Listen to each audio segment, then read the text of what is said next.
Hello, everybody, and welcome to the Chaotic Neutral Games. I am here today with Felicia, Corinne, Kate, and Rodrigo. We have no Nick today, but we wish him well where he is, currently doing a family thing. Well, we are in a nice sedate part of the campaign. We have seen the city safe. We've celebrated. Glory has probably slept with somebody by now, but we'll get into that when we get into the session proper. And now, in a strange turn of fate, once again, after feeling ousted, exiled by situation, the confusion of losing their memories, and then after that, running along the chaos of a demonic and arcane experimental storyline, it's business as usual in the city of Ostergard. More powerful, more influential, hailed as heroes by the city. The party find themselves, well, bored? Who knows? Let's take a look in episode 59 of The Benefactor.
Hello, everybody, and hello to the players. Hello. Hello. So, Farewell has He's gone dead. off for a long vigil at the Temple of the Raven Queen. He super died. after his little sortie into the void. And when we left off last session, it was bedtime. And we did a final scene with Cora as she ends up going back into. Yep, Kate's now remembered. As she went back to continue reuniting with Enola, her love, who is in the Feywild, and, well, a royal of the Feywild, and adjusting to life over there. Now, we can flash back to things that may have happened in the Feywild at any time during this session, but I will say that you wake up refreshed, starting to get accustomed to the fact that when you're awake, you're awake. When you're asleep, you're kind of awake in a different way. Your body's resting, but you transcend into this land of dreams, which in Illyria, or my Illyrian canon, the Feywild is connected to the land of dreaming. As for the rest of you, on conclusion of the party, I'm assuming that it's fairly simple for Rodrigo. You said you packed up, Aiden packed up and relocated to the ship to Liberty's Triumph. Yeah. And you are currently in one of the officers' chambers, one of the officers' cabins on that ship. The ship is sticking around for a while, largely because when you get a bunch of pirates saving a city, you know they're going to cash in on the city's hospitality thereafter, and most of the crew are completely legless and intend to be for a few days still. That's more than fair. I gotta Suki. What? I have no reason to. No. I want to go and speak to my other character, but I can't because I have no her reason other to. character is on the ship, and I've said she's not going over and speaking to her other character because that's just done stupid. And you have I'd no love idea who she is. I'd love to see that scene though. Oh, how are you doing? It's like, here we go, everybody else get a drink. Corinne, you've got this for now. Bye. Yeah. Remember when Sam Riegel did that with Scanlan and Darian Tarrington? That was surreal. Yep. Remember Eurovision the other year where there was a guy who sang a ballad with himself?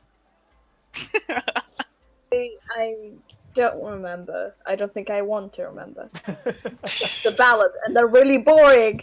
Ban ballads from Eurovision 2020. Yes, because the pop is better. Anyway. Boy.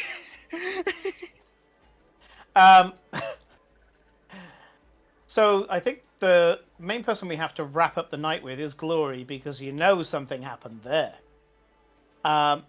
We already discussed that Vetra was going to introduce you to Emmanuel, the newly crowned Queen of Thieves in Ostergard. But before that time, Vetra wanted some quality time to herself. So I guess the burning question is, did you sleep with the serpent blood? Of course I did. Okay. So as much as I'd like to say add Vetra the serpent blood to your list of conquests, it's kind of a mutual conquest. And in this case, you both knew what you were getting yourself into. It wasn't a case of one pursuing the other. It was more a case of you were calling in a previous understanding that was made deep under the tunnels of Ostergard some 20 or so sessions ago, I think. Something like that. Almost 30, I think. Oh, God. God. Okay. So, yes, you learn some interesting facts about the anatomy of a serpent blood, mostly to do with spine and the ability to bend. But yes, and I'm sure the experience was a rewarding one. Once again, you wake up the next morning refreshed. No, not refreshed. Absolutely exhausted. And serves you right. You take 1 point of exhaustion. Constitution saving throw. I was joking. I'm sorry. In that. No, damn it! You called her out. Constitution saving throw. You know what? I'm gonna shut up from now on. It's fine. I'm It's 1 point of proficient in exhaustion. it. She's going to get it back in 24 hours, and we're doing a downtime session. Yeah, that's a Yeah. 22 total. That's a 22. Yeah, she has the point of exhaustion. So, let's get into this.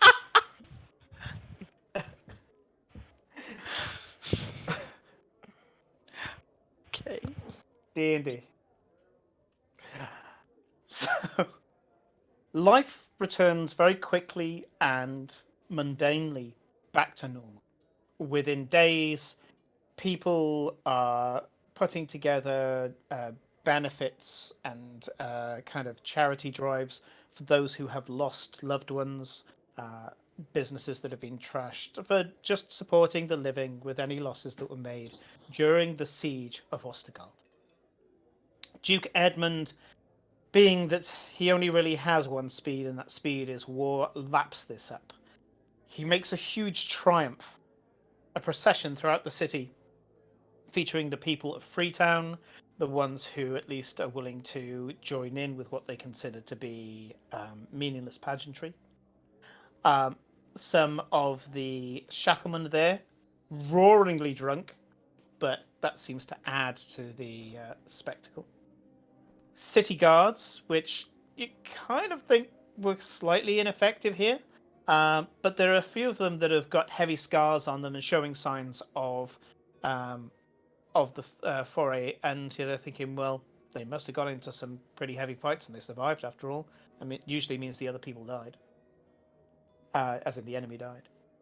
And to mention what is now a canon character, Beryl Boggs ends up going onto a platform and is given the Medal of the Defense of the City, and a number of other people get that medal as well, including all of you.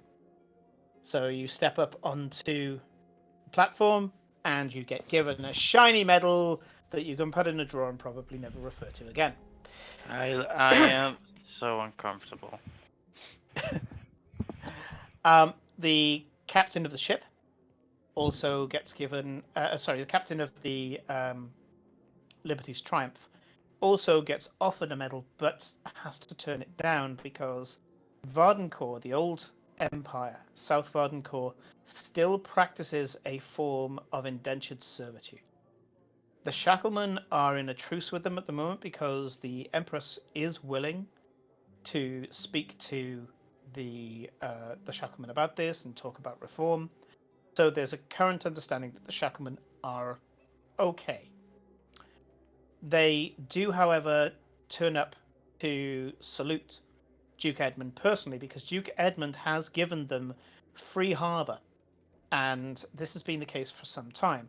The Nation of the Seven Sails, so the seaborne nation made of 7 factions of pirates, privateers, call them what you will, sea folk, have got the right to moor in Ostergald without prejudice. That's not true everywhere else in the Empire, but he has given them free landing. You have a feeling because of some sort of deal that he's made, because he relies a lot on sea trade. So they turn up, and even though they refuse the medal because it is an imperial medal, they do accept his feasting and celebrate with him. They don't make a big show of refusing the medal as well, but you guys hear it because you're kind of in the inner circle because you yourselves were receiving medals. Certain stipends were given to certain factions in the city for helping defend the city. The university, the Green Organization, Yana Whitehawk and her Primari, the Thieves Guild as well. So there is a representative, a community representative of a tall, Hispanic-looking woman with long raven black hair that walks up in a flowing dress and accepts a small box, a small gift from Duke Edmund, declaring that he is grateful for the community of the Liberty Quarter. The Thieves Guild, obviously, are never named by name And instead, this community leader accepts the gift gratefully, kisses Duke Edmund on the cheek, and then steps off the platform and disappears within about a few feet of the crowd. She steps into the crowd and is gone. Oh, she's Um, hot. Presumably, That was the queen. Emmanuel, the Queen of Thieves. More revelry, more speeches, more pageantry, more boredom. The only thing that seems to be even remotely interesting in the next few days is the council. You get called, being that you are savers of the city. You went out, a small group of people, opened the doors, started the events going forward. No one's playing that down. Duke Edmund's speeches haven't raised you up as individual heroes. He's talked mostly about the people of the city coming together. He reaffirms the grant of land that is Freetown to the Freetowners, and he actually gives Robar Fathram a large pot of coin. Not a physical pot, he declares a fund that will allow Freetown to get certain civic buildings outside the city to build up their infrastructure. Effectively, Freetown will have its own version of a town hall. You have a feeling it's probably going to be used for something else. It's going to have its own small marketplace. It's going to have its own community hospital. And a couple of other things get put in place as well. The usual things, sanitation and so forth. Things that people didn't realize Freetown didn't have these things until Duke Edmund offered to pay for them suddenly. Ironically, his declaration of generosity highlighted to the people inside the city how bad the people outside the city in the Freetown had it. It is a shantytown. A lot of the buildings are built with no foundations, they're just built on soil. And so, later on, and Cora would have been part of these conversations, Robar speaks to his council within Freetown, and they decide where the money should go, and they start to make their own plans. The council session has leaders from all around the city. Emmanuel is there. You have Renata Green. You have, he says, quickly switching over to his NPC file.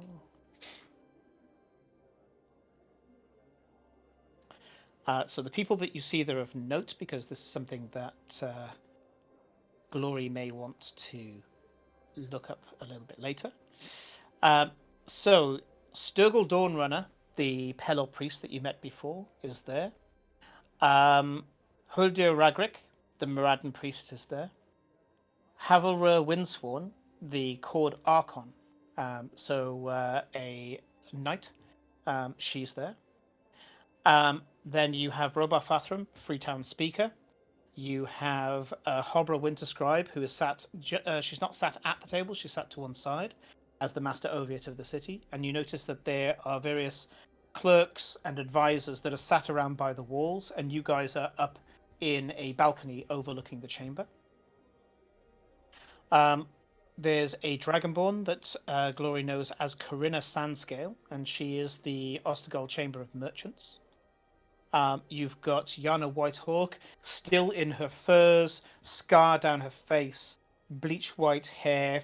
As I say, she's in her late 40s, muscled and just sitting there, mostly listening rather than talking.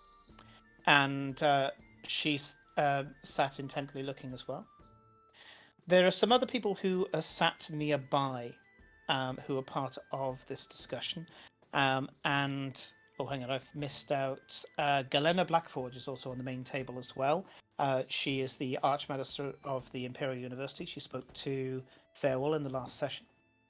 And also a very harsh-looking female human, who Glory will know as Lady Emmeline Telford. She is the lady in state, basically the main magistrate, the main judge for the city. Very harsh-looking person who is responsible for the civil order of the city when Duke Edmund is going off waging his various wars. Is there a visit of a royal half-orc or noble half-orc? No. No. No. And yes, you've played other games within Ilaria, but no, there aren't. Only the people I'm saying are there. Around the sides, people who might be of note, there are several of them, but as I say, Hobra Winterscribe. There is two of the captains. So there's a human male that you've never met before, but wearing the captain's insignia of the deputation, and Barrelbogs herself. There's a scarred up half-orc who is in fairly clean, kind of respectable clothes, but is the least best dressed of the lot, and he's just sat in the corner and not showing any form of etiquette. When somebody says something that's even a veiled insult, there's normally this little in the corner of the room that's just completely ignored. There is a male elf who, whenever money is mentioned, keeps writing in a ledger. And that should be it. Oh no, we've got another female human who writes down the whole lot. You know of this one. She's at the Scriveners Guild, Glory, and her name is Marissa Dune, and she keeps all of the records. And that, I think, is it. The noticeable omission is that Tristane, Duke Edmund's son, is not present at the time. Interesting. Well, I will quietly to my friends point, well, not point as in point, but like explain who the people in the room is, so that they know who they're addressing, because that's etiquette. Even though I know half of these people won't use it. Okay. Right. We'll try to remember. Mm-hmm. Like, as Glory's pointing out each person, Aiden is just going, like, just move it along, I don't care. Well, I can trust Aiden to not actually speak up unless people are being assholes. So it's pretty calm. It's more the fact that I have a hyperactive cat and a halfling with some small anger management issues. You know what? The funny thing is, you say that, but Aiden was the one who got himself into trouble. Like, he almost died. Yeah, I mean, we rag on Eclipse and me for getting myself arrested, but I just got into way more trouble than I have. Yeah, but he wasn't stupid enough to insult a priestess of Tiamat to her face in a region ruled by her. He wasn't there, otherwise he would have. I want to imagine this have, argument is happening in universe. It happens so many times in universe. There's a reason why we've been dragging Farewell. Farewell isn't here. You've got to get in trouble. So yeah, clearly, true. like something's got to happen now. He's not around. I've already teased him on Twitter. He left us alone for 4 hours last time, and Eclipse got arrested and almost executed. He's leaving us for upwards to a month this time. Yeah, what could possibly go wrong? Nick is not here, but Farewell's still around with us. That's true. He's currently having a vigil, so he's not. Farewell is not with us. Because he said he wanted some help with his downtime stuff from me, so that's why I assume that he's with us. He's about, but for the scenes like the council chamber and stuff like that, for one thing, you won't really have much of a chance to chat to each other in the council chamber. You're mostly listening to the council themselves. So I'm going to just go through the points that are raised in the council chamber, rather than doing an entire council meeting, because I can't think of anything more boring. Yeah, Aiden is falling asleep. Like, he's like if it wasn't for Glory going, oh yeah, that person is that person, he would be like conked out ages ago. Well, there are some interesting parts to the conversation. So yes, there are times when it is Yawnsville. But there are points where, you've been briefed that certain things were going to be said, certain things were going to be omitted, and as the politics of the city goes on, you see what the public release of the events is. So, as far as the council records, that a rogue element of arcane scholars who were previously ousted from the university were experimenting with Ostergold's new and exciting trade in enchantment and in the use of the substance known as residuum. They try to harvest residuum in unsafe ways using demon powers in order to do it, and this is how the being known as the Architect was able to get into our plane of existence, because the reckless use of this arcane technology ended up weakening the veil between the planes, and that this being, this Architect, who was somewhere in a dimensionless part of the abyss, was able to come through to this plane of existence and start to wreak havoc. The people of the city rose up against his forces, and there is a moment of applause where they gesture to you and say that thanks to some of the more powerful ranking members of the Green Organization, the people were able to defeat the demonic forces, and the Green Organization in the end was able to destroy the rift, thereby incarcerating the being known as the Architect. The university have confirmed that they have shared a certain amount of knowledge with trusted allies and scholars throughout Illyria to prevent this happening in future. The danger has been well communicated as to what is going on, and Renata Green speaks up at one point and says that for anybody who would be stupid enough to seek the Architect out and free him themselves, they have a nasty shock waiting for them, because the university and the Green Organization has come together to put a little surprise in place for anybody who is to do anything up to and including scrying for the Architect. Any knowledge that is not shared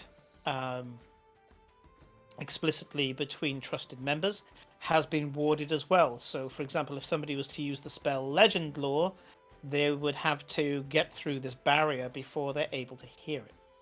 Think of this as kind of Men in Black flashy thing, but in arcane ways. And so they are locking down on the forbidden knowledge. There's various other people in the city that say that they've noticed certain things. There's still a chance of stray demons being holed up in areas of the city. Emmanuel, who doesn't at any point get referred to by name or by title, states that the sewers are currently being scouted by proficient squads of her people, and she is giving the assurance that under the city will not be a safe place for the demons. As for the rest of it, Duke Ostermark stands up, and Duke Edmund says that he is now outlawing this arcane technology, not just in the city, but in Vardencourt as a whole. And he says that anywhere in the Empire where this arcane practice is used, he will personally go to war with that place, occupy it, eliminate all facilities, and then install his own inspectors and administrators to make sure that it does not re-emerge. He's issued that threat to every single noble in Vardencourt in a very typical noble, I did this, but if you do it, I'll go to war with you. Typical. And so coming out looking like he's squeaky clean when he was responsible for it in the first place. Upon leaving, everybody has put together various pacts. Diplomats are contacted through magical means, and they agree to uphold this this ban on the technology, to seek it out wherever it is, and there seems to be an accord to make sure that the architect does not come back to this plane of existence. Glory, you recognize the ambassador from Scalra. It seems to be a almost porcelain-skinned woman with bright yellow or maybe even gold eyes and bright white hair.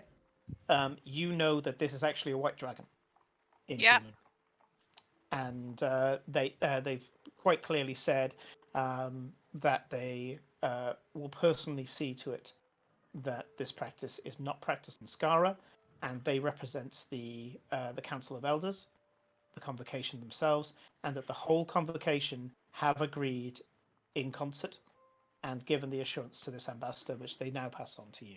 So you know that this practice is forbidden in Skara. Okay, might become important. So, apart from an invitation, an open invitation from Renata Green to have a conversation with her regarding this or anything else, and the insistence that you do not talk about her chronomancy to anybody else, you are left to your own devices. This is a downtime session. You have 30 days. I'm giving a nice round number. And if you take a little bit more for whatever reason, then we'll talk about that. But you have 30 days to do whatever you want. So Nice. you can discuss amongst yourselves who wants to do what. Are there any little projects you'd like to do? Any leads that you'd like to follow up on? This may take more than one session, depending on how many people you're visiting. There are some things that I can prompt myself as well for certain members of you. I'm going to prioritize that there are certain scenes I want to do with Rodrigo because he has this session and next session before jetting off to lovely Australia. So, who would like to do what? If you want to, you guys can go first. I'm fine staying back and doing some of my things last. What was the thing that Nick wanted to help with regarding the box? He wanted to research the box that was part of his backstory. So, when the catastrophe happened to his family caravan, there was a box that they had that you could put an item in this box, close the box, and when you opened it, the item disappeared, but it never came back. Exactly one half of a magic trick. The other curious thing about the box is that it ate light. So when you put something in there, or even if you put like a candle or something, the edges of the box did not reflect any light. So it's like Vanta Black, if you know what Vanta Black is. Yeah. And I know the so drama around Vanta Black, but yeah. You're not allowed to buy this paint if you're Anish Kapoor or associated with Anish I love Kapoor. it. I fucking love it. Or buy it for Anish Kapoor. It's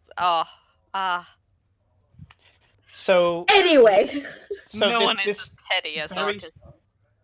So this very strange box is something that Farewell wants to research. And so you have access to all the eminent scholars of the city, the various facilities that you can go around and ask about this. So you can gonna help go out that way. speak to Merrick about it God. and annoy it. It just ends with Farewell hitting him with the box. Yes. Indeed. Get in the box! Get in the box! Farewell doesn't have the Farewell box. saved him once. They're practically best friends now. Yes. Oh man, good thing Nick isn't here because if he had heard you say that, he will probably like just gone ballistic. Oh, give me a moment. I'm gonna add him on Twitter. Oh my god. So actually, if you don't mind, you guys don't mind that, I do want to knock two birds with one stone. Mhm. Aiden is going to visit the Temple of the Raven Queen. For two reasons. Mhm. baby. I wanna no. No. How do I spell Merrick? MERRICK. This session's already chaos. I want to go to the Temple of the Raven Queen. I'm looking for Farewell. And in case I cannot find him, I want to speak with anyone who'll be able to help me. And I'm carrying with me the Lich Head. Okay. Oh yeah, that. That thing, yeah, that inconsequential detail. So the first person who you meet when you get in there is Dusk. You know that Dusk doesn't normally, if she's in the main chamber of the Raven Queen Temple, she's normally at the pulpit leading one of the larger choruses. Choruses themselves within temples are a form of ritual spell. And so she'll be trying to achieve some great effect using divine magic, but using the congregation, the other clerics all in together in congregation to be able to generate this divine attention, this divine power. She's not normally just wandering around. The last time you saw her on the steps was this huge procession of dead coming out the city, in which case everybody from the temple was out. Yeah. And when you walk in through the front doors, Aiden, she walks up to you with purpose, almost like you and her had a meeting, but you didn't arrange anything in advance. All right. Is Farewell around? I kind of need his help with something. He's currently in vigil with the paladin. All right. Well, I don't know if you can help me with and I just take the bag, not the Lich Head itself, but I take the bag and just drop it on the floor. It's like I need to have a chat with. I just tap it a bit with my foot. I see. She bends down and picks it up with a little bit of a furrowed brow of, you didn't have to drop it on the floor, dude. I'm old. Hey, for drama. She's a tiefling in her mid-50s, but yeah, she picks it up, opens up the bag, reaches inside and pulls the head of the lich out. At which point she goes, decapitated. Did you destroy the phylactery? I don't remember. This is me, Rodrigo, speaking. I don't remember. You remember that you were fighting with the lich whilst Hector was going for the phylactery. The fact that the lich isn't currently swearing at you kind of suggests that the phylactery's gone. Yeah, phylactery. I didn't destroy it, but I can assure you the phylactery is gone. She holds it in a almost Hamlet pose and goes, To be or not to be. let's talk, you and I. This way. She takes you into what are small private chambers, small private chapels within the lower level, the first basement of the Raven Queen Temple. You know that as it goes down, it becomes a charnel house. So underneath the Raven Queen Temple is just a whole pit of bones. She takes you into the first basement, though, where, as I say, there's these private chapels, and they're used for a number of different reasons. They are used to connect individuals who are dying, maybe with terminal diseases or what have you, with the Raven Queen, to ask for her to accept them, to take them back into the astral sea with the grace of the gods, to take them to their final resting place. The recently dead being laid out there whilst the family come and say their goodbyes, say prayers to the Raven Queen, to see them on their way. And then there are vigils that you're pretty sure that Farewell is in one of these chambers. And then a lot of the Raven Queen paladins who have seen some pretty hinky shit come here to be restored, to restore their mind, their purpose, and to set them back on their way. You step into one of the chapels and one of these chapel chambers, and there is a figure of a predominantly female figure, but you notice a lot of the statues are different, deliberately so, because the Raven Queen has no one fixed form.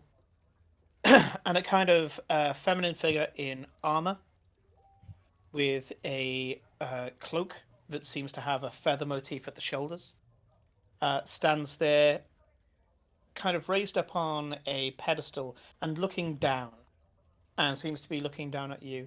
And even though she's got a porcelain mask on her face, the head is moved to one side, a little bit like statues you would have seen of the Virgin Mary, but not. But it's instead of the head being dealt to one side in supplication, it's more slightly angled to one side in almost sorrow or sympathy or concern. And the general feeling when you go in there is that the iconography is of being looked after, being watched over.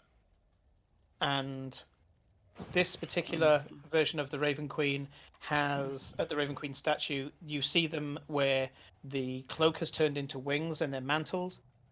You have seen statues just walking through the Raven Queen temple where the Raven Queen is beckoning gently with one hand. You can see, and they're always with the mask on. There's never a depiction of the Raven Queen with the mask is removed.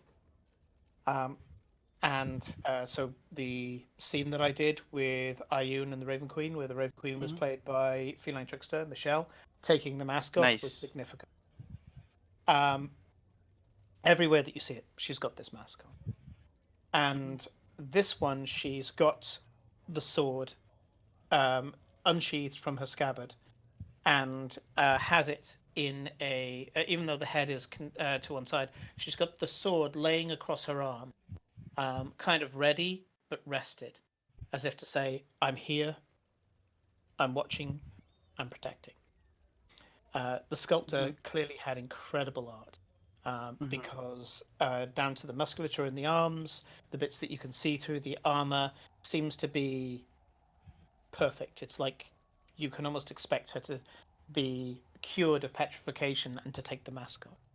It's that realistic.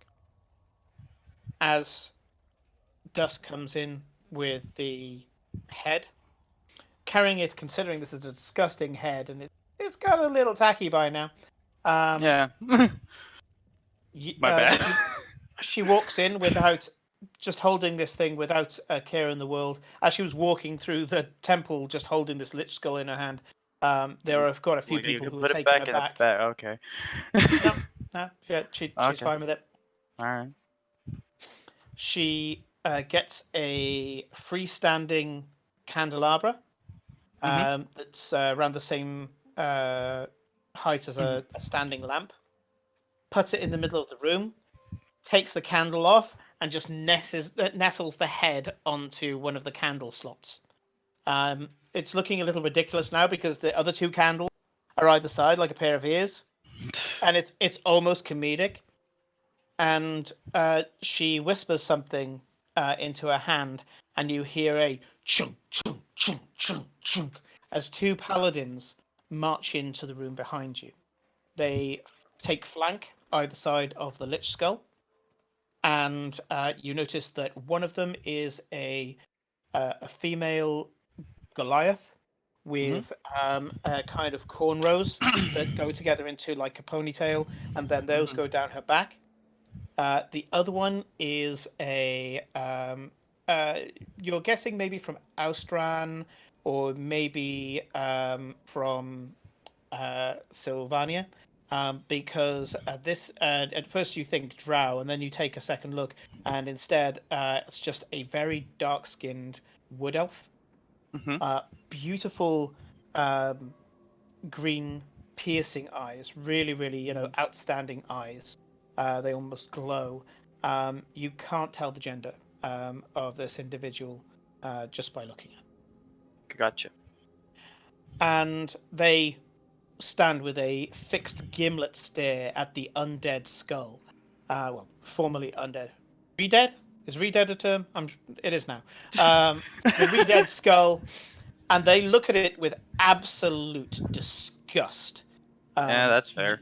You know, That's valid. you know that Raven Queen paladins are undead hunters, just like you. They do, when they come in, any look that they give in your direction is one of absolute approval, because they immediately recognize a blood hunter as part of their training, and they immediately approve because you do the same thing they do, just Yeah. a different way. It just happens that I need to speak with this asshole right now. Yeah, they know what's going on. You know, I mean, they put two and two together when they walk in, and the priestess of the Raven Queen and a blood hunter are sticking a lich head on a candelabra. You know, they're kind of like, okay, it's one of these. Yeah. And Dusk closes the door, bars the door from the outside just with a wave of a hand, and starts to do the ritual. There's a death rattle that comes from the lich, and two pinpoints of light appear in the eyes. And the skull goes, "Oh, how tiresome. Ask your questions." Hello. Hope you're having fun wherever your soul ended up in.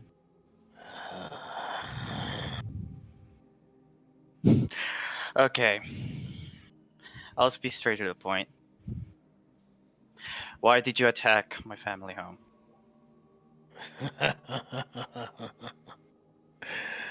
I was ordered to by my master, a being like me, but far, far more powerful. So sorry we missed you, whelp. It was fun slaughtering your mother.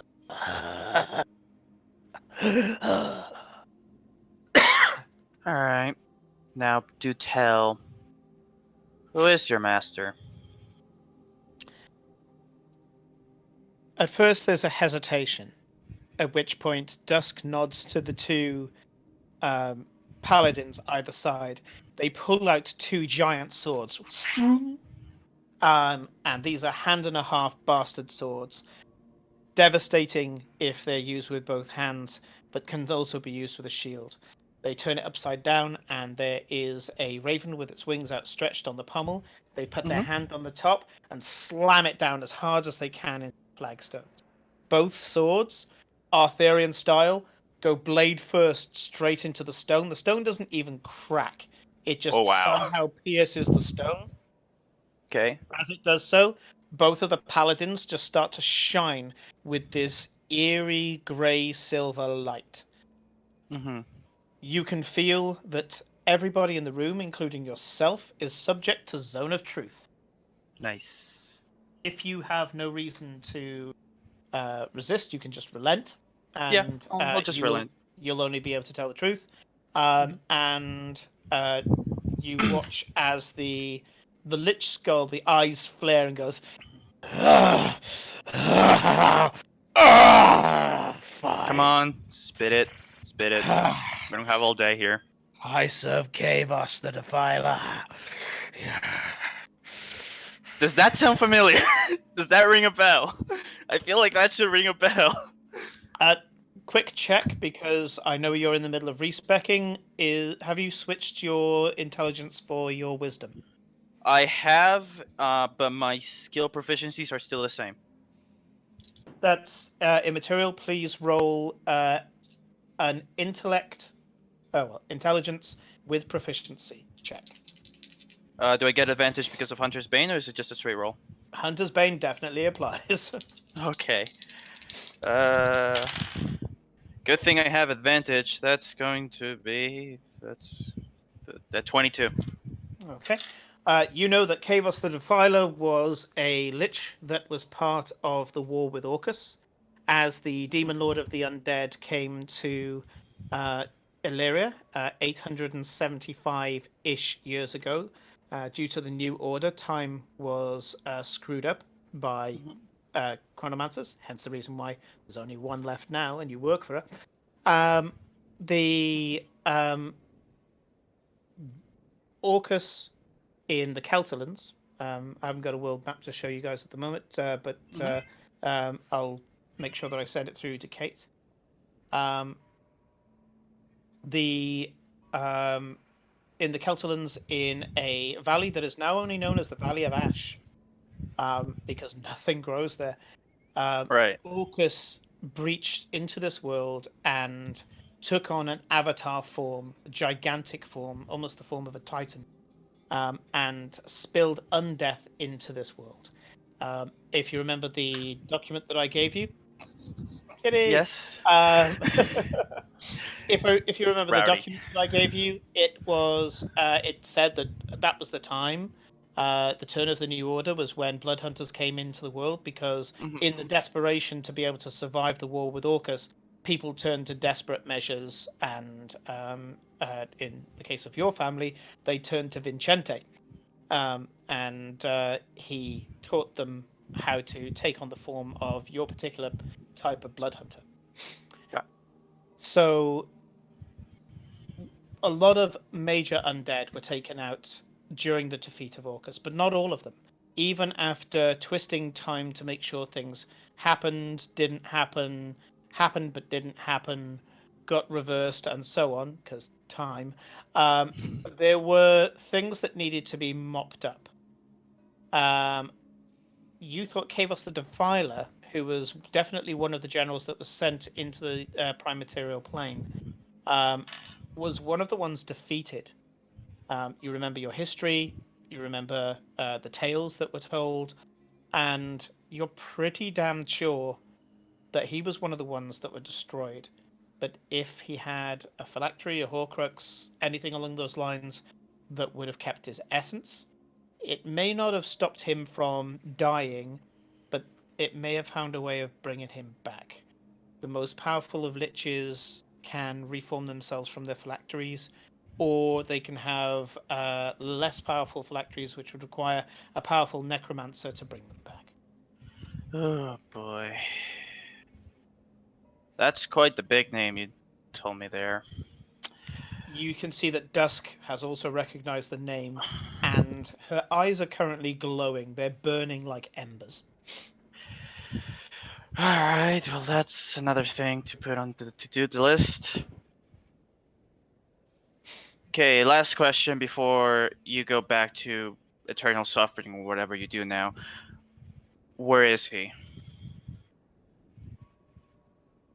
Where else? He had to retire back to the Shadowfell. He has joined with others. There are opportunities, machinations, but we had to make sure that some of the forces set in place after Orcus fell back into the abyss were eliminated to give him time to marshal his forces. Your family was one on the list. Alright. Hope you enjoy Eternal Damnation. Bye. Dusk is physically shaking, and she turns to you and says, "Are you done with this?" Yeah, I'm done. Just fucking blow She him up steps or whatever. forward, puts the skull in her hand, and crushes the skull with a strength that doesn't seem to be part of her form. Yeah, that And makes sense. the skull just explodes into fragments. Alright. Mechanically, she just smited it with her hand. Yeah, that's fair. Oh god. Both of the paladins blink. They pull their their swords out of the stone. The stone is completely untarnished. They sheathe their swords, and they turn and say, "Grand Priestess, is it true, Kavos?"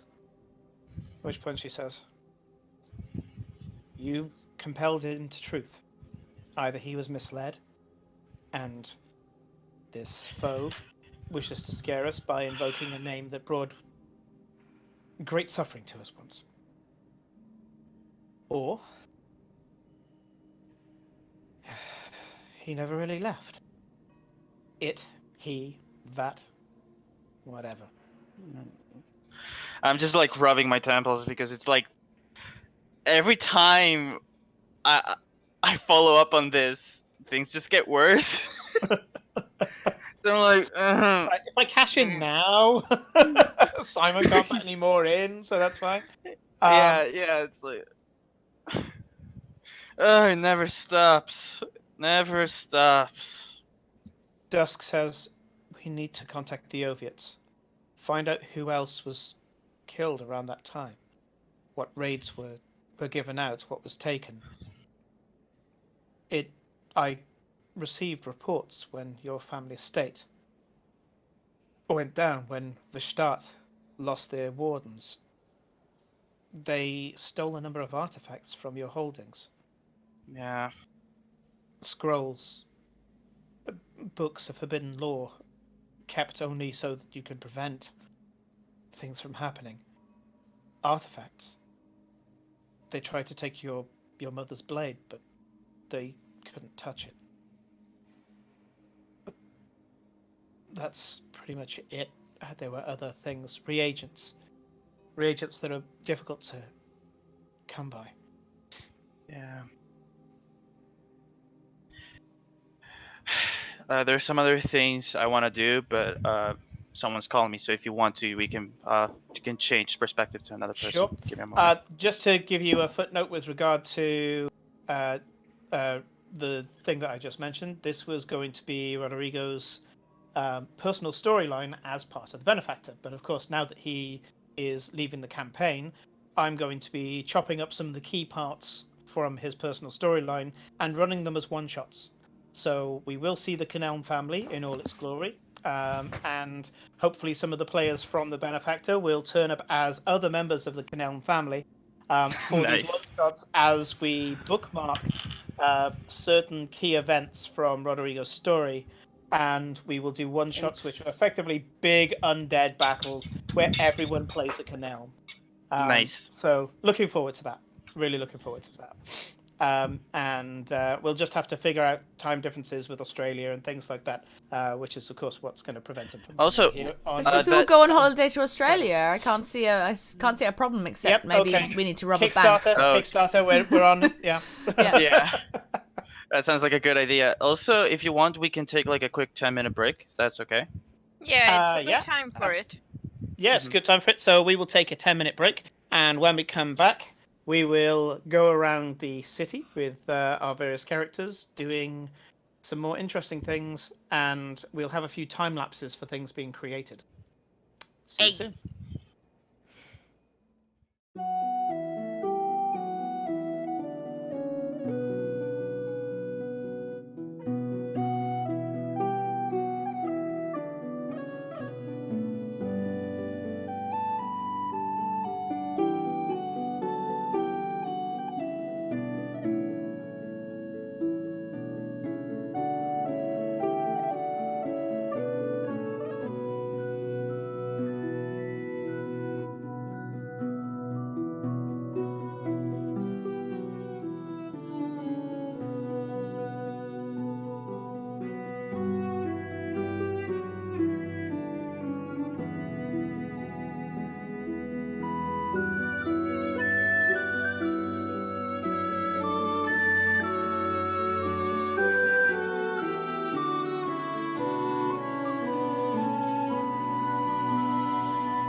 And welcome back, everybody. So when we left off, Rodrigo managed to get his 3 questions through Speak with Dead with a Lich Skull, and found out that as part of his personal storyline, he was pursuing Kavos the Defiler, which I was having trouble getting names, and I was calling him Kevin for the longest time, so I had to turn it into a name that sounded fantasy-like, so switched the ending. No, it should have been Kevin the Defiler. That would be great. You know, the funny Yeah, thing, Kevin the Defiler! the funny thing is that Kevin is the name of one of my best friends who's also a DM and did that fucking awesome Iden painting that I right. shared that one time. Oh, of course, yeah, Blue Kev, yeah. That's So, actually in the intro. Yeah. Kevin the Defiler. so Oh, yeah, that's the it. fact that he's named Kevin is fucking hilarious to me. I'm gonna tell him that after this session. That's it. I've got guest DPC. I'm good. Yeah. What's your name? Kev.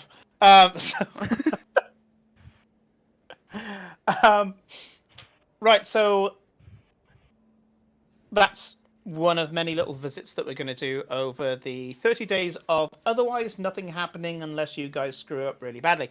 And there's something that we talked about during the break. And so, Rodrigo, you also said that Aiden is going to be researching the strange box from the backstory of Farewell that he mentioned to you. And that is that I think I described the box before the break, not during the break. Yeah. I don't remember. I can't remember. But I it's think mysterious. you did it on stream, yes. It was on stream, right? Yeah. Oh yeah, Mysterious we box. discussed the Vanta Black. Yeah. Yeah, the Vanta Black. That's right. Yeah. Okay. So yeah, you're going to start researching that.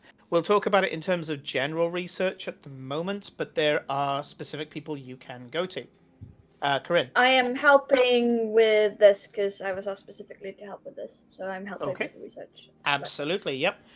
So unless there's any specific scholars you want me to put onto it within the city, Merrick. You can find Merrick if you like. So when you try to find Merrick, you actually find him not at the university, but in the Green Organization itself. And you go to the Green Mansion and get shown upstairs into Renata's personal study. Renata isn't there at present, but it's bustling with quite clearly long-learned scholars. And sat in a little chair by the fire, reading a book, is Merrick. He takes down all the particulars of the box, and he says that he will get back to you. All right. Actually, both of you give me a quick insight check. Where did my dice go? Oh, they're there. Not great is my answer. Same here. 10. Why did you nerf my insight, Matt Mercer? God damn it. Yes, I'm blaming him. I'm also 10. Yeah, he kind of looks interested, a furrowed brow of interest, and he goes, well, but of course, I will be happy to help you out. To tell you the truth, it's glad to be back in the city with all its resources again.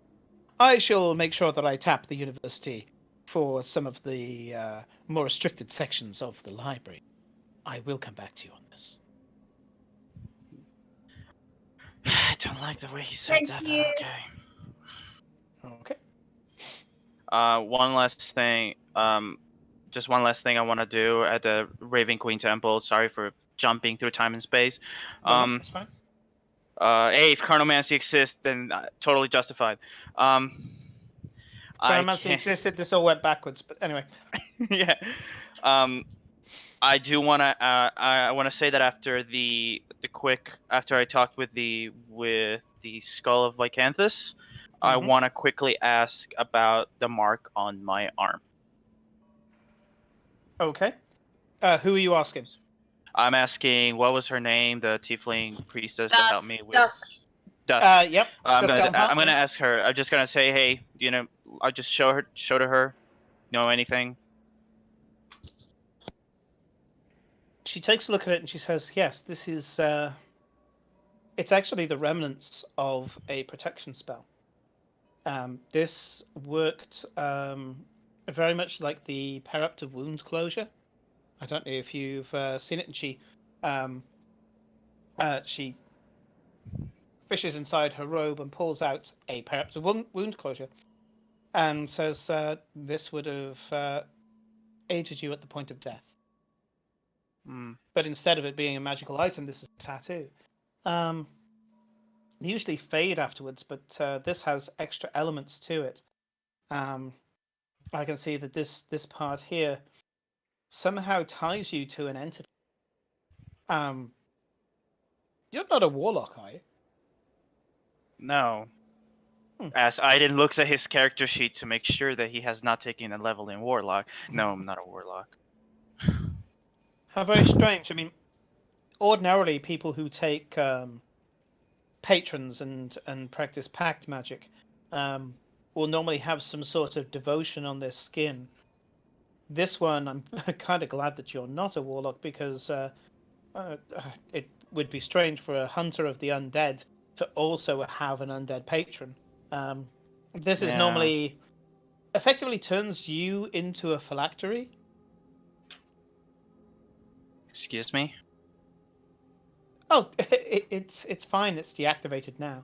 But yeah, the bearer of this mark could potentially be a phylactery for a being, powerful being. But it seems to be inactive now, and she reaches out, kind of gestures at you as if to say, "May I?" Sure. Puts her hand on your arm. At which point, I need a d20. Oh no! Don't like that. Don't trust like that. She looks at it and goes, "Yes, yes. I'm almost certain that this is deactivated. A little hard to tell, being that your entire body pulses with magic. It is literally in your blood, after all. But yes, I'm not seeing any specific energy going through these markings. I'm certain that they are a remnant and nothing. You could probably get some skilled healer over time to the skin if you want to." Okay. Alright. Thanks for that, and also with, and I point to what remain the fucking bone splinters,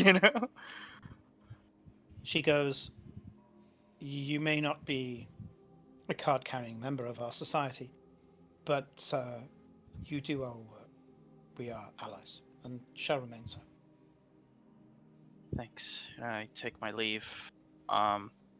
That's the only other specific thing that I wanted to do. The next thing I will say that Aiden does in these 30 days is that he probably helps. Because fiends is kind of part of the canon repertoire of things they hunt. So demons, right? So I'm gonna say that Aiden probably every now and then helps out cleaning the streets. Probably because he's the only canon blood hunter in the city right now. So. Okay. I'm gonna get you to just do a quick roll. All right. Straight D20? No, they're going to be two strange rolls. Actually, Okay. So I'd like you to do me a D100. D100? First time I roll a D100 in D&D.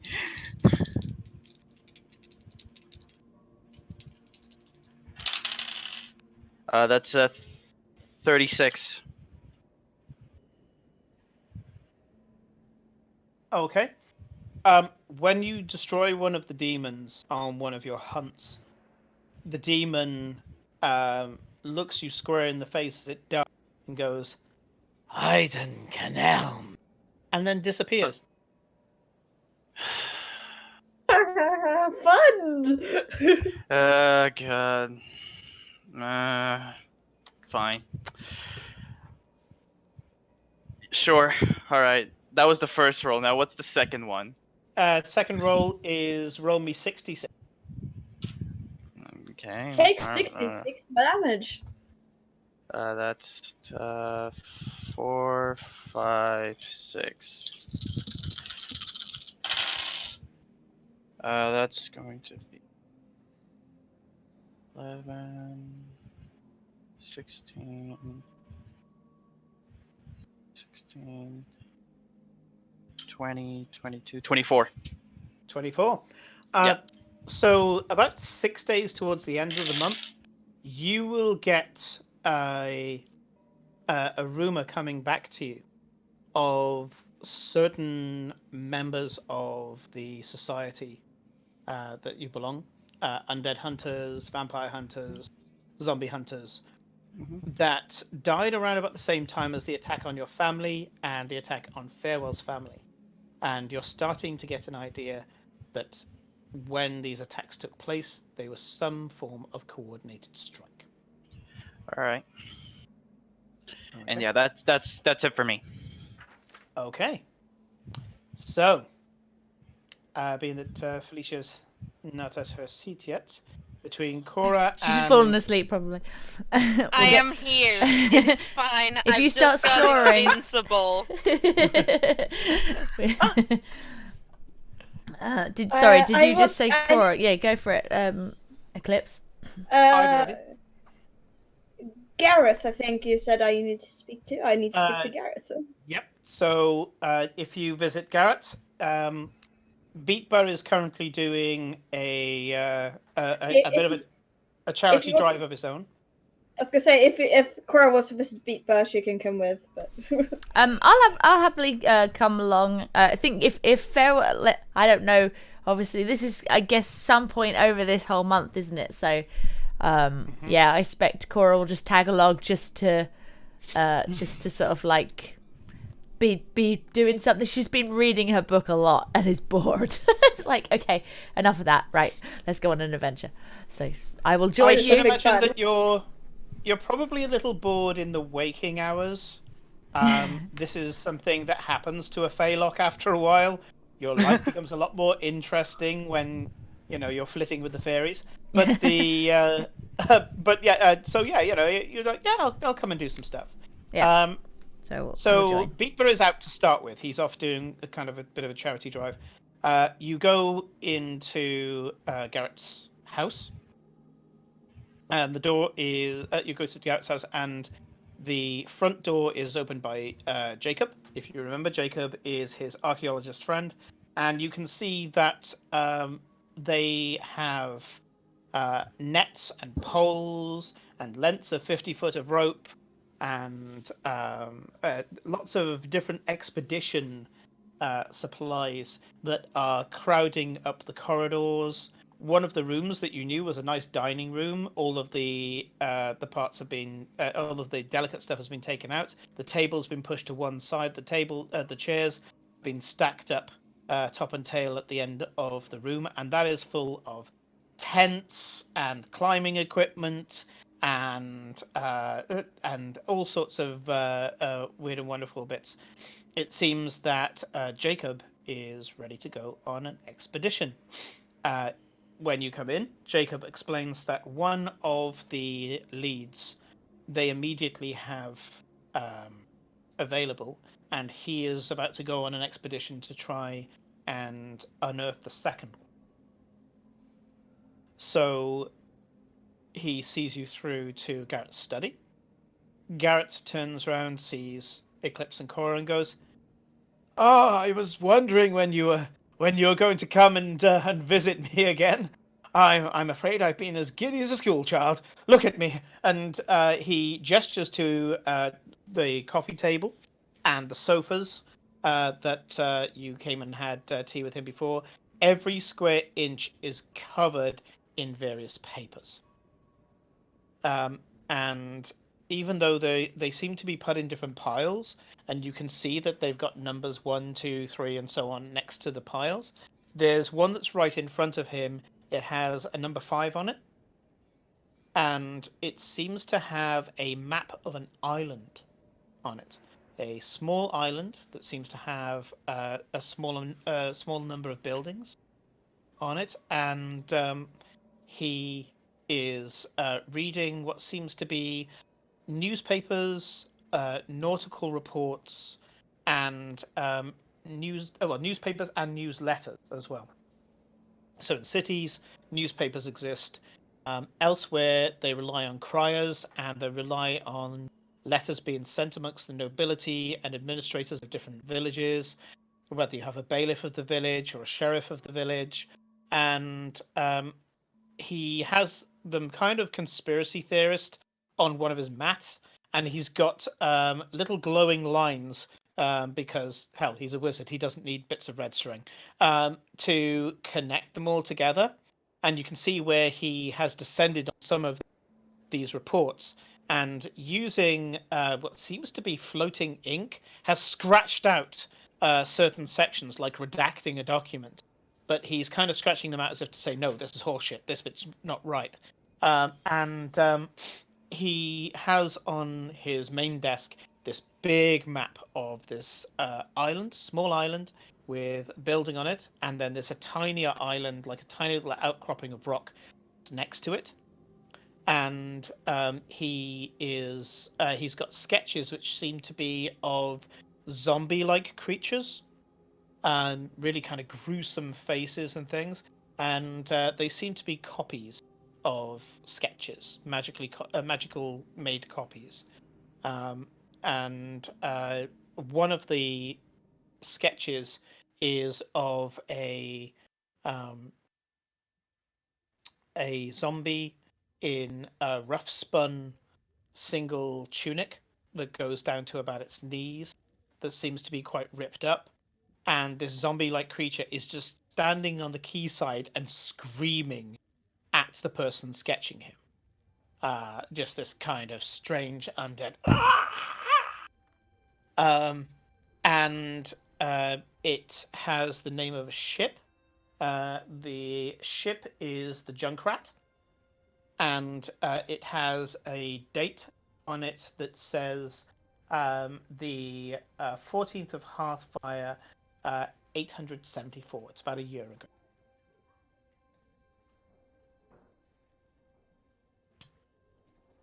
You've certainly been busy. What is all this? So, after you gave me the list of where these canopic jars are supposed to be, I got busy. I'm collecting data from everywhere I can through Jacob's contacts in the world of history and my own the arcane annals, the Akasha record. So we are piecing together what we can, and I believe the one that I've got most headway with is this one, number 5, the island. So when you pointed out the location of the island, it was a little bit difficult. That's somewhat of an archipelago off the coast there. So small a half of the islands, they don't actually appear on many maps. They only appear on nautical maps. So I started looking into it, and it turns out that a number exiles from the early Imperium would go onto these islands that go all the way down to the seabed. And the seabed's very close there. It goes right down into the shelf. And it's said that even some of these islands have tunnels that go down into the Underdark itself. And I haven't corroborated that story. But knowing that there were exiles out there and knowing that there were potential gaps in early Imperial rule where they wouldn't have gone to these islands, cared about on the mainland, interfering with various territories, a contingent of faith went out there, and a temple to Pelor, specifically the aspect of Pelor the Allfather, not the Everchild, but the Allfather, was placed on one of these islands. Now, the island may be small in cross section, but it actually kind of comes up as a little hillock, and this small temple on the top, which actually doubled up as a form of a lighthouse, I suppose, had an ever-burning flame in the top of the temple, which still burns there, strangely. I guess ever-burning flame is the operative word. Now, they had priests there, and the priests together were a force to be reckoned with. These priests, for the most part, stayed on their own island and were able to remotely summon uh, uh, divine soldiers of Pelor to send to the other islands to make sure that any evil or chaotic forces did not marshal there. Occasionally, they would have to call ships to them, normally by calling other members of the faith, getting paladins involved, contacting the Church of Melora, who had a wider presence upon the sea. And they would go to these other islands and generally just look after them and purge them of any corruption. Now, that was up until a few years ago. Now, the islands themselves had become rather boring. There wasn't much in the way of corruption there. The Imperium itself was able to send ships that were able to navigate the rocks and the various small islands with ease. The new improvements in ship technology, where low-level enchantments put into the wood of the ship for it to resist certain damage, meant that ships could go there more frequently, and the Imperium could look after its borders instead. The monastery stuck around. It was a place instead of hermitage, of solitude, to be able to commune with the All-Father. Then, 3 years ago, an attack took place. We are not entirely sure what went on, but it was reported back that the island was lost, that they were slaughtered to them. Then, in the last year and a bit, there's been tales from the fisherfolk that they are seeing creatures scuttling over the island, dressed in the same cassocks that these hermitaged clerics would wear. They believe that some form of undeath has happened. Now, strangely, scryers going to this, scrying onto this island, have not been able to see any evidence of occupation from anything living or dead. So this, just checking, Simon. So this is the canopic jar that's for in the sea cave, the smuggler's cave. That's correct. Yeah. Now, the only thing that compels to say that there is activity on the island are accounts like this, and he gestures to the naval logs. He gestures to the drawings that's taken place, because they all corroborate the same description: that it's not a zombie, that it is some form of emaciated being,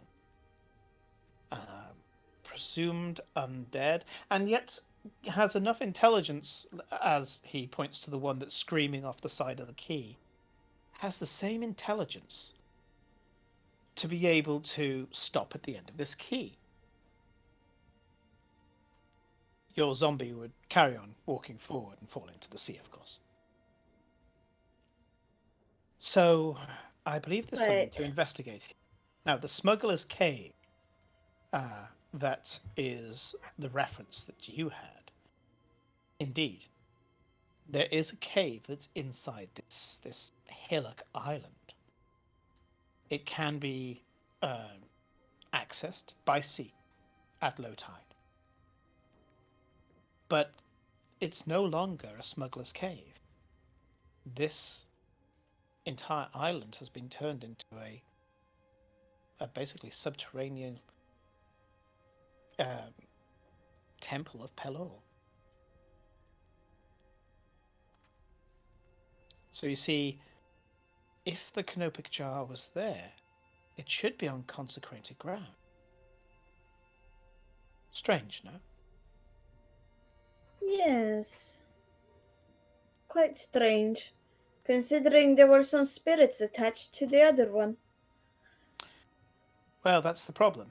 Although it would kind of, I guess, make sense that a place that is ordained by Pelor would have something from Juradan the Great. I mean, he did worship Pelor, as one of his many names was the Burning when he first started on his crusade, especially in the early part of his crusade where he was fighting back against the oppressing early lord line. He did run into battle bathed in golden light, blessed by Pelor himself. Cora is, while this is being said, is digging through her bag, and she pulls out the 2 Pelor statues that she has, that she took from the last place, and shows them. I got these from the last place. Oh, we've lost someone. Who did we lose? Rip, Simon. We lost Simon. We're the GMs now. We get all the magical items we want. We all learn to fly. Let's go. Yeah. Oh, that was a great month, everyone. That was a great month. We've got so many magical items. Yeah. It's brilliant. Okay. Yep, we're level 20 now. Woo! Sure, cannon, Yeah. cannon. Okay, cool. Right. Sorry. So I'm just gonna pull them out. One is a small wooden figurine, and one is a much more garish golden gemmed figurine, but they're both Pelor. We definitely found Pelor stuff in the last place, so maybe it's not so strange. I don't know though. He takes them from you, and you only took the Pelor ones. You didn't take the one of the Screaming God. Yeah, we did. That one got She smashed took and that. thrown. That it got blasted out of the carriage. Remember, Rodrigo shot it with the. Aiden shot it with the the gun thing. Yeah. So yeah, that all came to light. But I still had the small wooden one, the gold gemmed one. He takes hold of the 2 and says, "Yes, these are penitents' icons. The depiction instead of the All-Father is that of the Child of Innocence, the Ever-Child." Didn't we find some other, like, some statues that then Aiden destroyed? Yeah, Farewell freaked out, and so did Aiden. We found. I did find another Pelor figurine that was not real. Inside it was like a hollow thing, and inside it was a figurine of a screaming. He was an elf type guy that was screaming to the sky and tied up, and it was apparently not good. He touches his brow and says, "You speak of Tharazun. You know that touching the brow is calling upon the goddess Ayun, or the god Ayun. Ayun in Illyria is gender fluid." And says, "You speak of Tharazun, the screaming one, Yeah. the chained god, Yeah. and you found him in the same place, and you found him inside Pelor?" Yeah, basically there was another. I can't remember quite what that one looked like, but it was I could tell it was hollow, and It was either Torog or what was it? Torog or Tharazun in it, because they were doing all their self torturing. So I have a feeling it might have been Torog. Let me check. Sorry. Yes. Torog. Sorry. Right. Sorry. Yes. So. Sorry. Instead of Tharazun, he still touches his brow and goes, "Torog, the torturer," and he gestures to a book and says, "Malvolio, that one, please." And you watch as a shimmering figure, just like a heat shimmer, reaches to the book, and then the figure disappears and the book floats towards Garrett. He opens it up and says, "Did it look like this opens up the book, and you can see a pretty accurate description of somebody who is disfigured. So beautiful in face, but hunched back, apparently broken bones. There are some tethers around him, but not the same kind of chained god depiction as Tharazoon. And then he kind of flicks from there to another page, and you can see that Tharazoon is kind of Do you mean bound Torog? up. No, he's showing you Tharazoon and Torog, okay. so he's showing Oh, you the two. sorry. Yeah. And he says, Torog, the torturess, the imprisoner. Yeah, there were that things in the dungeon like that seemed to imply that they tortured each other, or so, I didn't really get it, but there was definitely Bloody zealots. Yeah, their self-flagellation is something practiced as a free choice, but each their own. to delight in it is different, and Torog delights in the torture. He is the broken god, depicted as screaming in pain. Then he flicks to Tharazoon, and he says, Tharazoon, chained god, very similar in depiction, but you notice that he strains against the chains. He screams in frustration, but also look the mirth on his face, and you can see that Tharazoon is kind of like a wide, gimlet-eyed, bit crazy, but also kind of screaming with laughter. Closest to the Joker that you would get in a god. And he says, very easy to confuse the two. But then, well, you've come back with your sanity intact, so I should imagine Tharazoon did not have a hand in this. No. We did not discover any mark of Tharazoon around the area either. No. And you know the mark of Tharazoon because you saw one in the institute. Yeah. Yep. Oh, that made us all pass out. Yeah, right. Mm-hmm.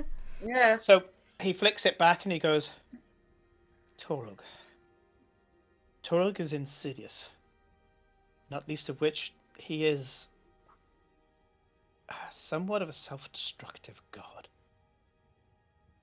He knows that Pelor cannot heal him, no matter what.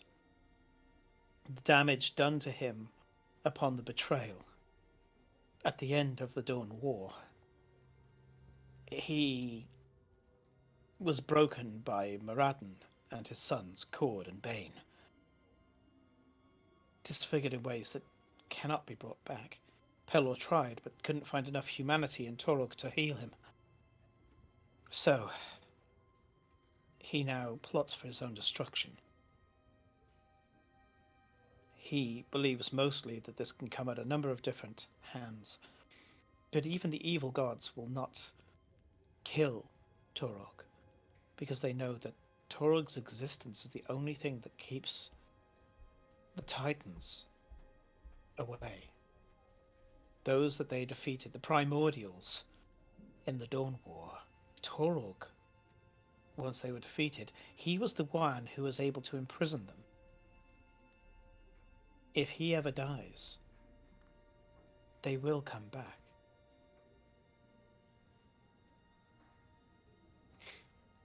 Now, So thankfully, now- killing gods are very difficult, but yes. Yes, well, the worshippers of Torog delight in his suffering, so even his own followers will not destroy him, because if they did, they would lose their power, they would lose their god. What worshipper wants to do that? But now things make sense. Torog was able to ensnare the body and the mind, and he was insidious. In order to torture them, he would have to be capable of influencing them.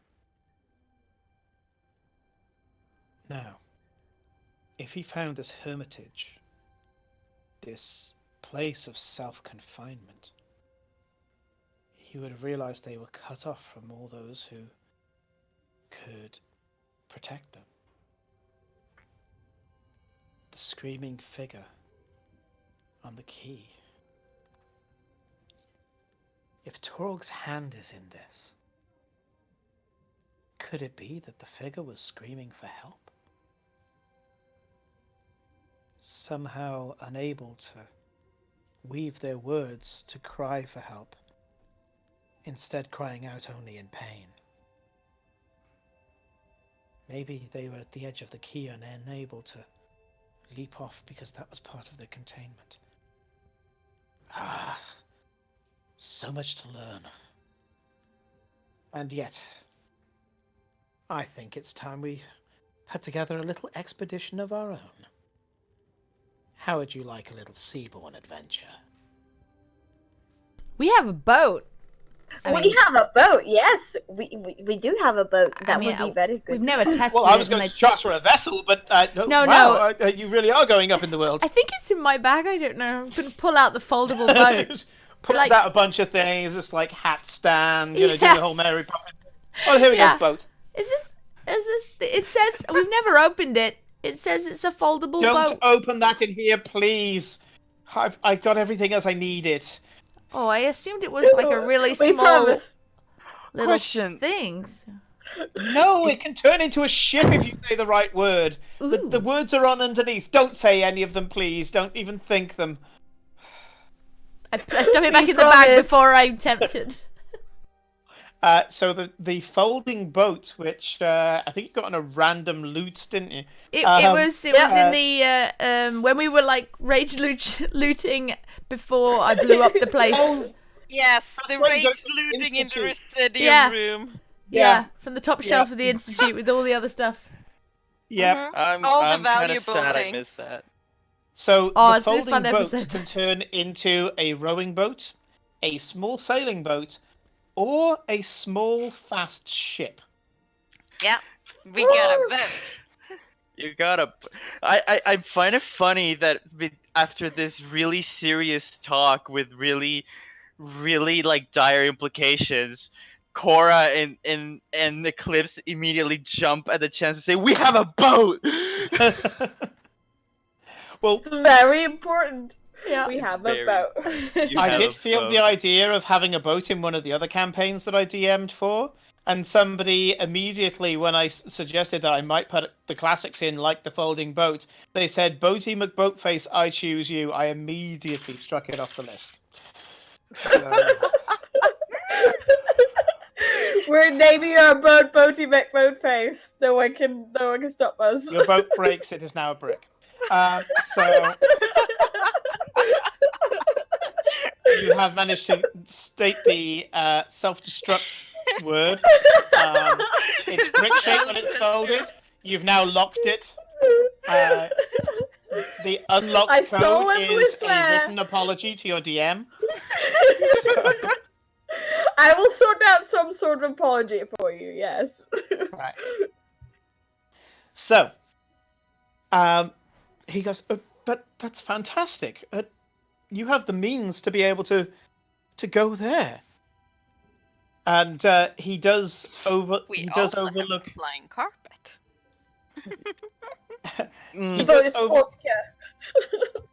He does overlook the small institute symbol that's on the brick, and the "in case of emergency, take to the plunge pool and activate using word 2 only, triple underlined."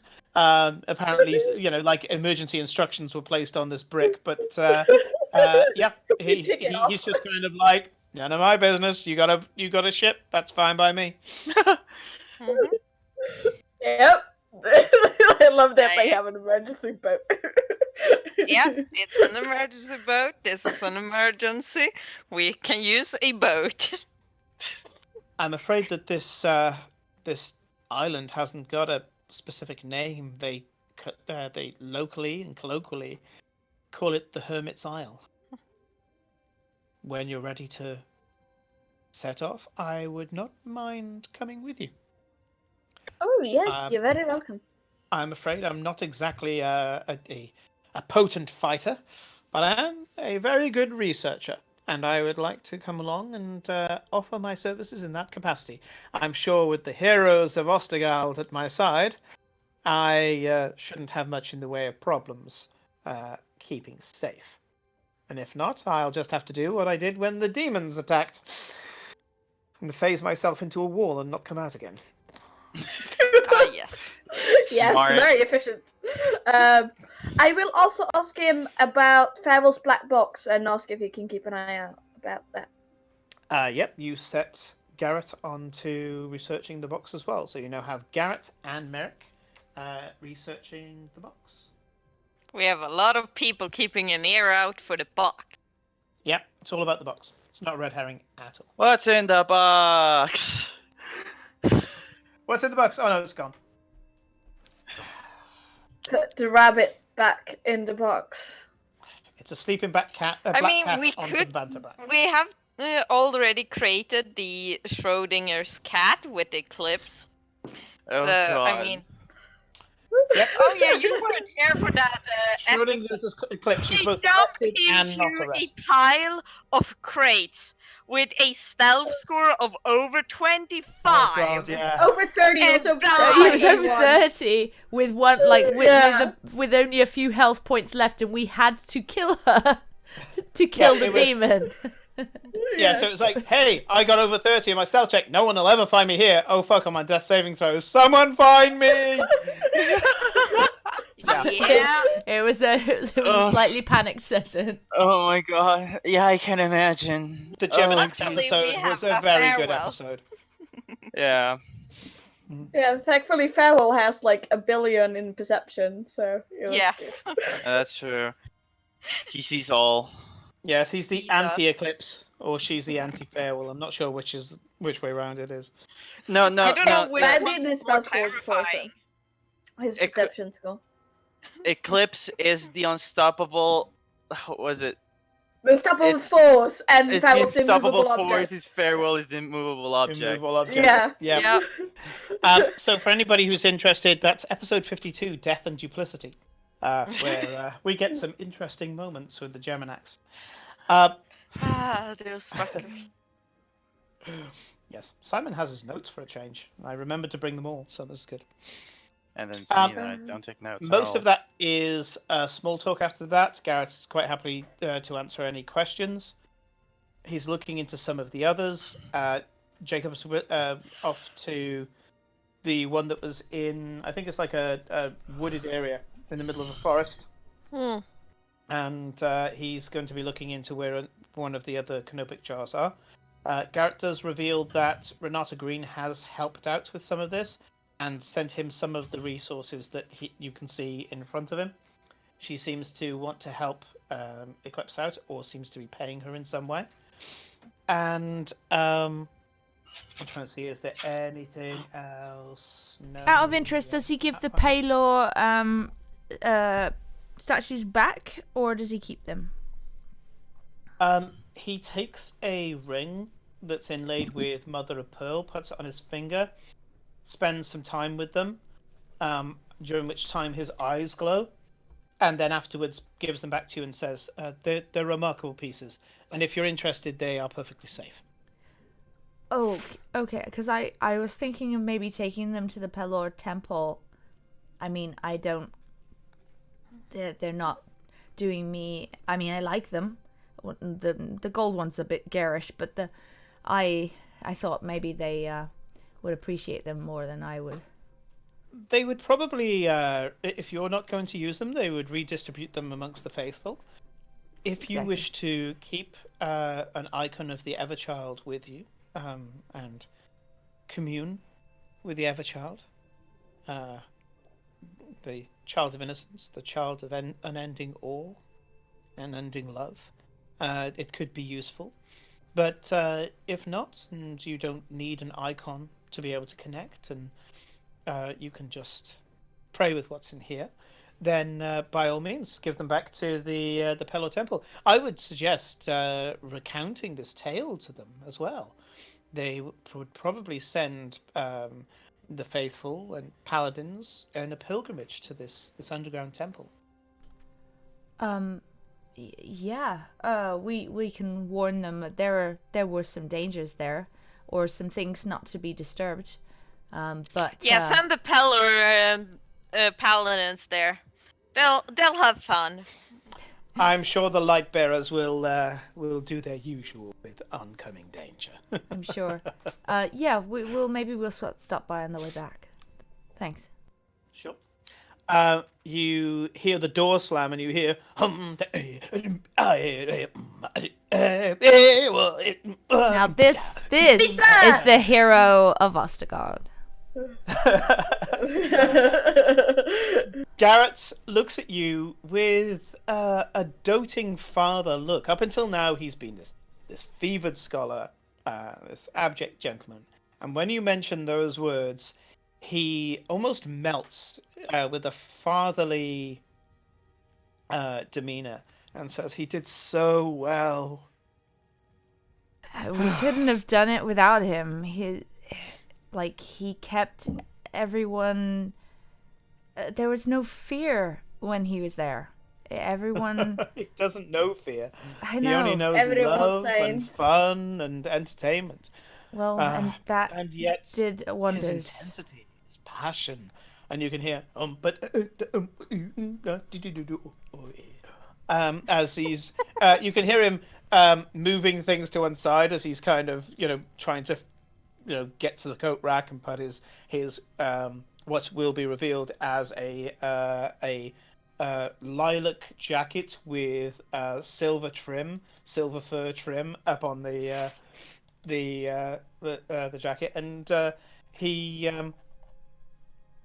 before he gets to poking his head around the door to say hi to Garrett, because he has no idea that you're there, Garrett kind of lowers his voice and says, "I think that's part of what he put into there is talking about Pelor, this innocence, this love. He's just a pure being."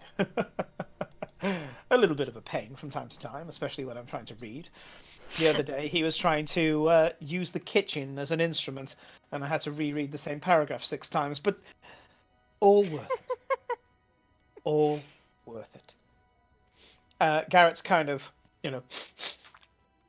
gets a bit misty and goes to his desk and says, "You lout, you've got guests." And he goes, "Huh? Hey, who? Cora!" and runs straight at this gigantic Goliath. And I'm not worth being said. Well,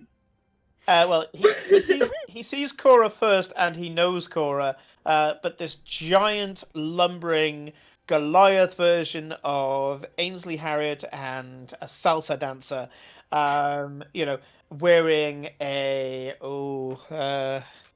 let's have a look, rolling a lavender shirt with black work animals on the collar, and what seems to be he's a fashion disaster. He's a beautiful fashion disaster in the best way. Yeah, like white leather pants with small kind of you're not sure if it's supposed to be grass or flames in aquamarine at the hem of the bottom hem of the trousers, and he's wearing bright orange shoes that have little symbols on them that, if you look at them the right way, might look like googly eyes. You're not quite sure. It's just like a circle with another circle and a line going through it, but you're pretty sure they're meant to be googly eyes, kind of in abstract. He comes in this huge array of color and craziness, and the face tattoos and earrings and this broad, beautiful grin. Originally, he turns around and goes, "Cora!" But as he charges in, these 2 giant arms just wrap around both of you. And he picks you both up bodily. Easy for Cora, obviously, but he doesn't seem to have any problem picking up the kitty as well. He puts you down and goes, "The heroes of Ostergold!" I was just saying that was you. Me? Nah. I just added a little bit of flair. I take my medallion, which we were given, that I probably have not wearing or anything, but I bring it out and In the back here.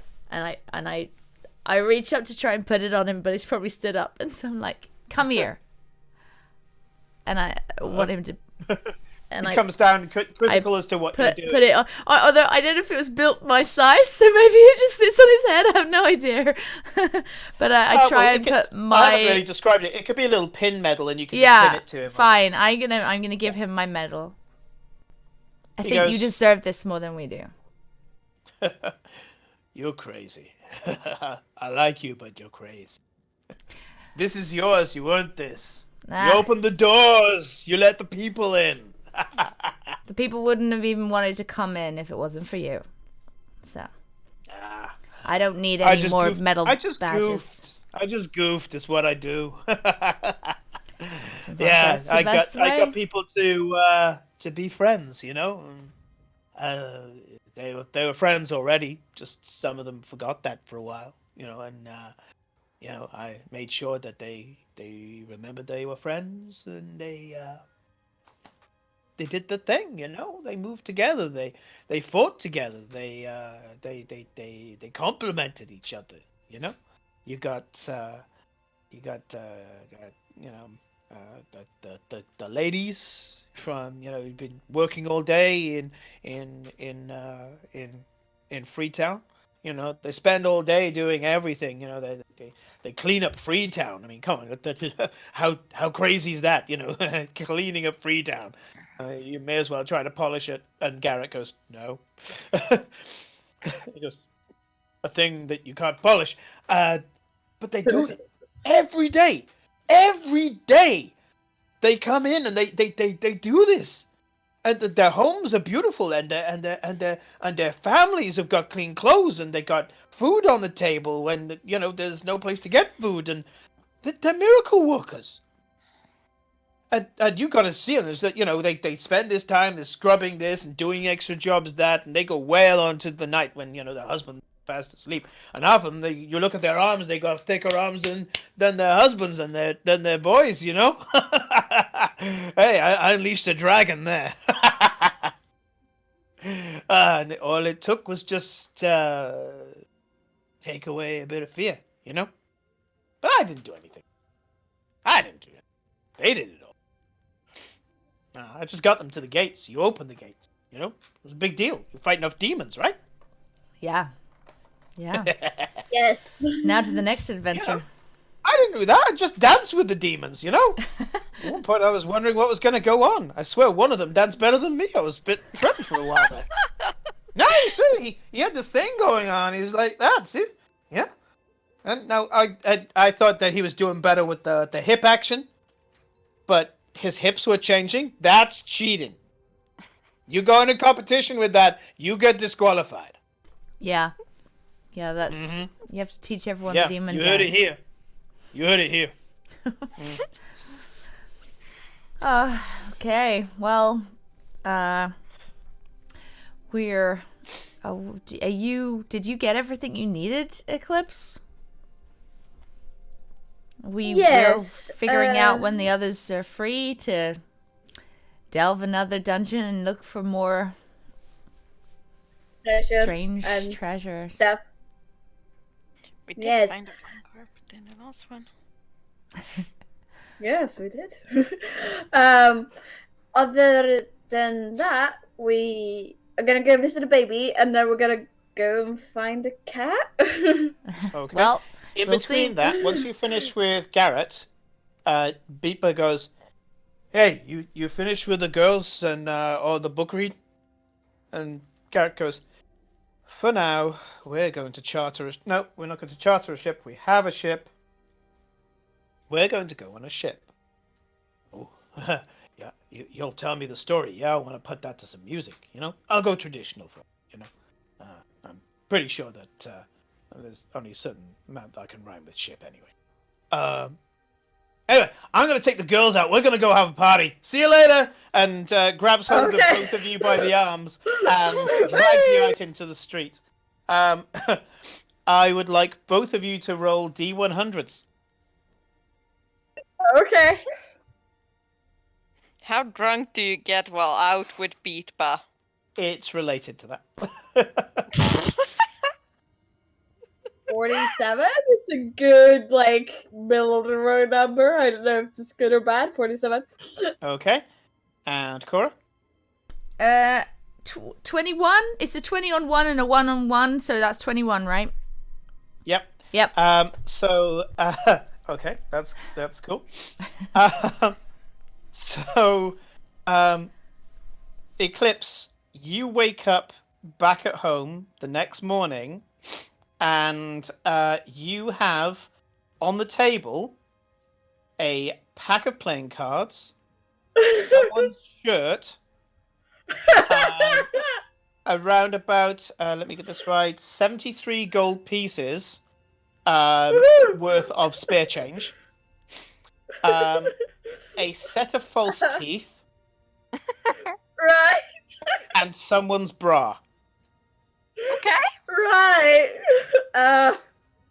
Once you sift through it, you realize that out of all of the rest of it, there's also an IOU for an extra 50 gold pieces, but you can't make out the signature. Do I remember anything, or is this just I just got the item? Nope. You wake up the next morning, cannot remember. Lost their memories again. You remember drinking, you remember dancing, you remember the room spinning, you remember things getting blurred, and you remember the clinking of coin, and that is about it. I wonder if I've stolen all this change, or if I actually won it for the cards. It's what I'm thinking. Looking at the cards, you have a feeling that you won so much whilst gambling that you also won the cards. They're very decorative cards. They're expensive set. Nice. You look at it, and this pack of cards is worth about 7 gold pieces on its own. These are hand illustrated cards. You said Cora? I had 75 gold and then another 50 on an IOU. Okay. Cora, can you roll me a d6, please? Uh-oh. 2. Oh boy. And can you just roll me another d6, and I just need to know odds and evens.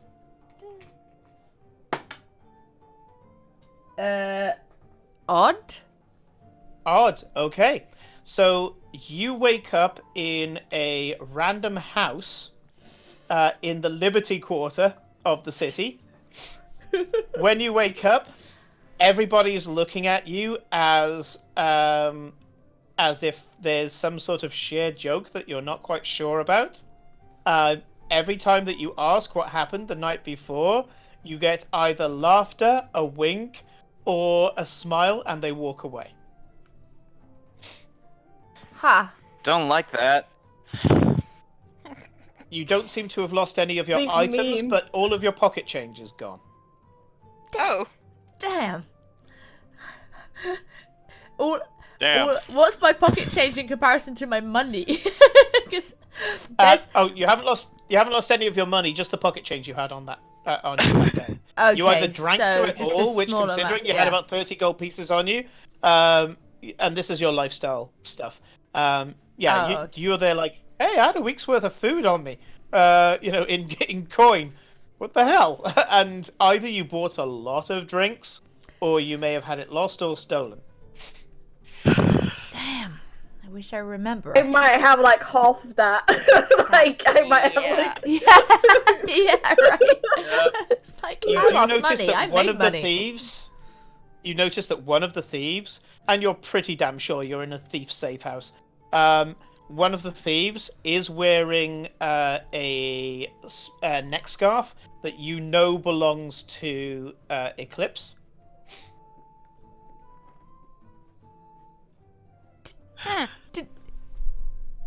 Did we play cards last night? There's this giant grin all over this person's face. They tip you a wink and walk away. I should not do that, especially with Eclipse or even these guys, whoever these guys are. Morning. Bye. I'm just gonna The chat. go. I'm just gonna go. The you champion of the you get king of the fond summer farewell. court, everyone. Yeah, you get a fond farewell as you leave. Yeah, let's make it a history check because memory checks aren't really a thing. So let's have a history check. Memory's technically history. Yeah. Do I do one too, or is it just What? Cora? No, it's just Cora. Did you say? What did you say? A history or memory? Because what is memory? History. Memory is History. history, right? Okay. Yeah, History because there That's- is no memory check. No, exactly. That's a 15. A 15. Yeah. As you pass through the front door, you see a. Let me just whomper at this for a sec. Okay. And I love downtown tables. They're good. Yeah. Ooh, going on here? Have you heard of a role-playing game called Blaze in the Dark? You'll probably like that. Oh yes. I can't wait to have a session when she gets settled. Okay. Yeah, you walk past a half-orc male, and as you walk past him on the way out, and you open up the door, the fresh air of the city, although it's a Liberty Quarter, so it ain't that fresh, hits you, and you go, how do I know what that half-orc looks like naked? And at 15, the only thing you know is you didn't sleep with him. Right. Yeah. But I'm also probably pretty much at that level as well, if you know what I mean. I'm like, oh, I remember that. You're pretty sure last night at some point you turned around and was like, whoa, too close. Too close. Other than that, you're just like, okay. And I try desperately to be like, it's like trying to be cool, but probably not. Almost like you've just cast Eldritch Blast from your finger guns. The half-orc blushes. He blushes a purple blush over green skin as he kind of goes, oh shit, you remember that. And he busies himself with cleaning up the front room of the den. Yeah, good idea. Okay. I wonder where Eclipse went. I'm just gonna wander my way We back. still have our psychic connection, by the way, Simon. No, that's that gone. was only one day. 24 okay. hours. Okay. Yeah. Okay.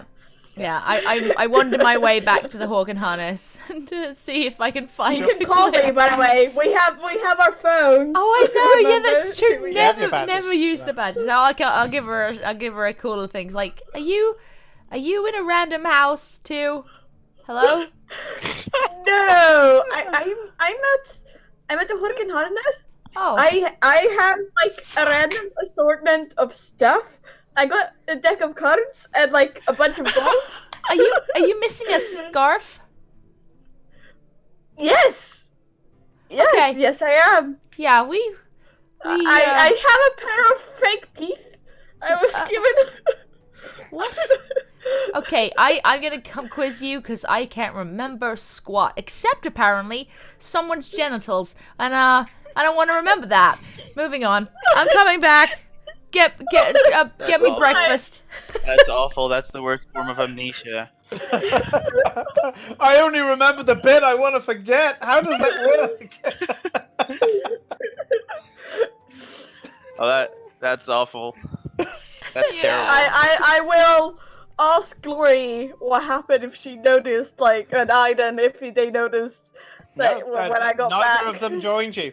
Neither of them No, joined you. no, Just but went out if on a they bender with noticed the- when I got back and if I said anything. I'm gonna say like- the only people who saw you Oh, come Noki back as well. Noki was as well. Noki and Madeline, and Noki just goes, "You were roaring last night. I have no idea what you drank, but I'm pretty sure that I used that as cleaning fluid. Your breath smelled of cleaning fluid. I think I use it on the taps."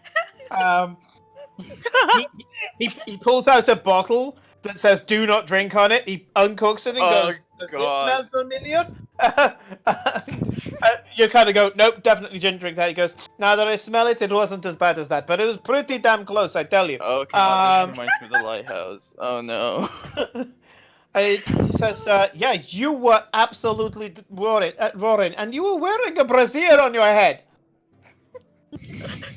Yeah, you said it was You your know the neck. funny You thing? said it was your neck scarf and that you'd won it back in a game of Three Dragon Ante. You know what's the funny thing? Glory was not involved in this. No. Yes. They got into. I think I might have been slightly confused about the bra being my scarf. So You think? May I remind you, I am Kalashtar. My people are able to, read surface thoughts. We know. And believe me, I didn't want to be anywhere near you when you came back in. There are some strange things going through your head, young lady. I do not want to know. I do not want to know. Enoki. And who is Bjorn Helmbreaker? I don't know. Yeah? I think he's a Primari. Do you have his fucking teeth?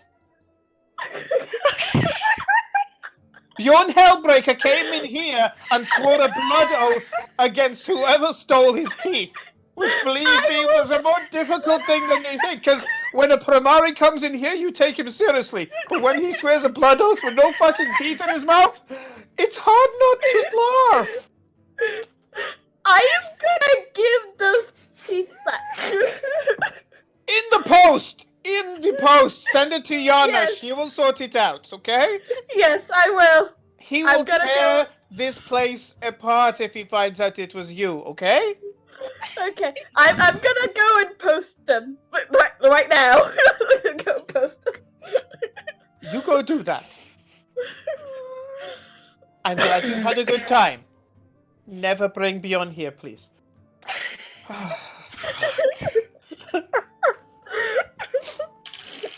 Sorry, you can't go. You can't have a scene with Beeper that's not going to end in you guys carousing. It's been owed for too long. Yes. Okay. Yes. So, whilst this is going on, Glory, what are you doing? Oh, I am doing so many things. Mm-hmm. I will be getting started with sprucing up Farewell's armor, because that is what's gonna take the longest, I guess. When you ask Farewell to leave his armor, with a certain boyish joy, you gesture to the. You gesture to a mannequin, and with a certain boyish joy, you watch as he rips the armor off his chest.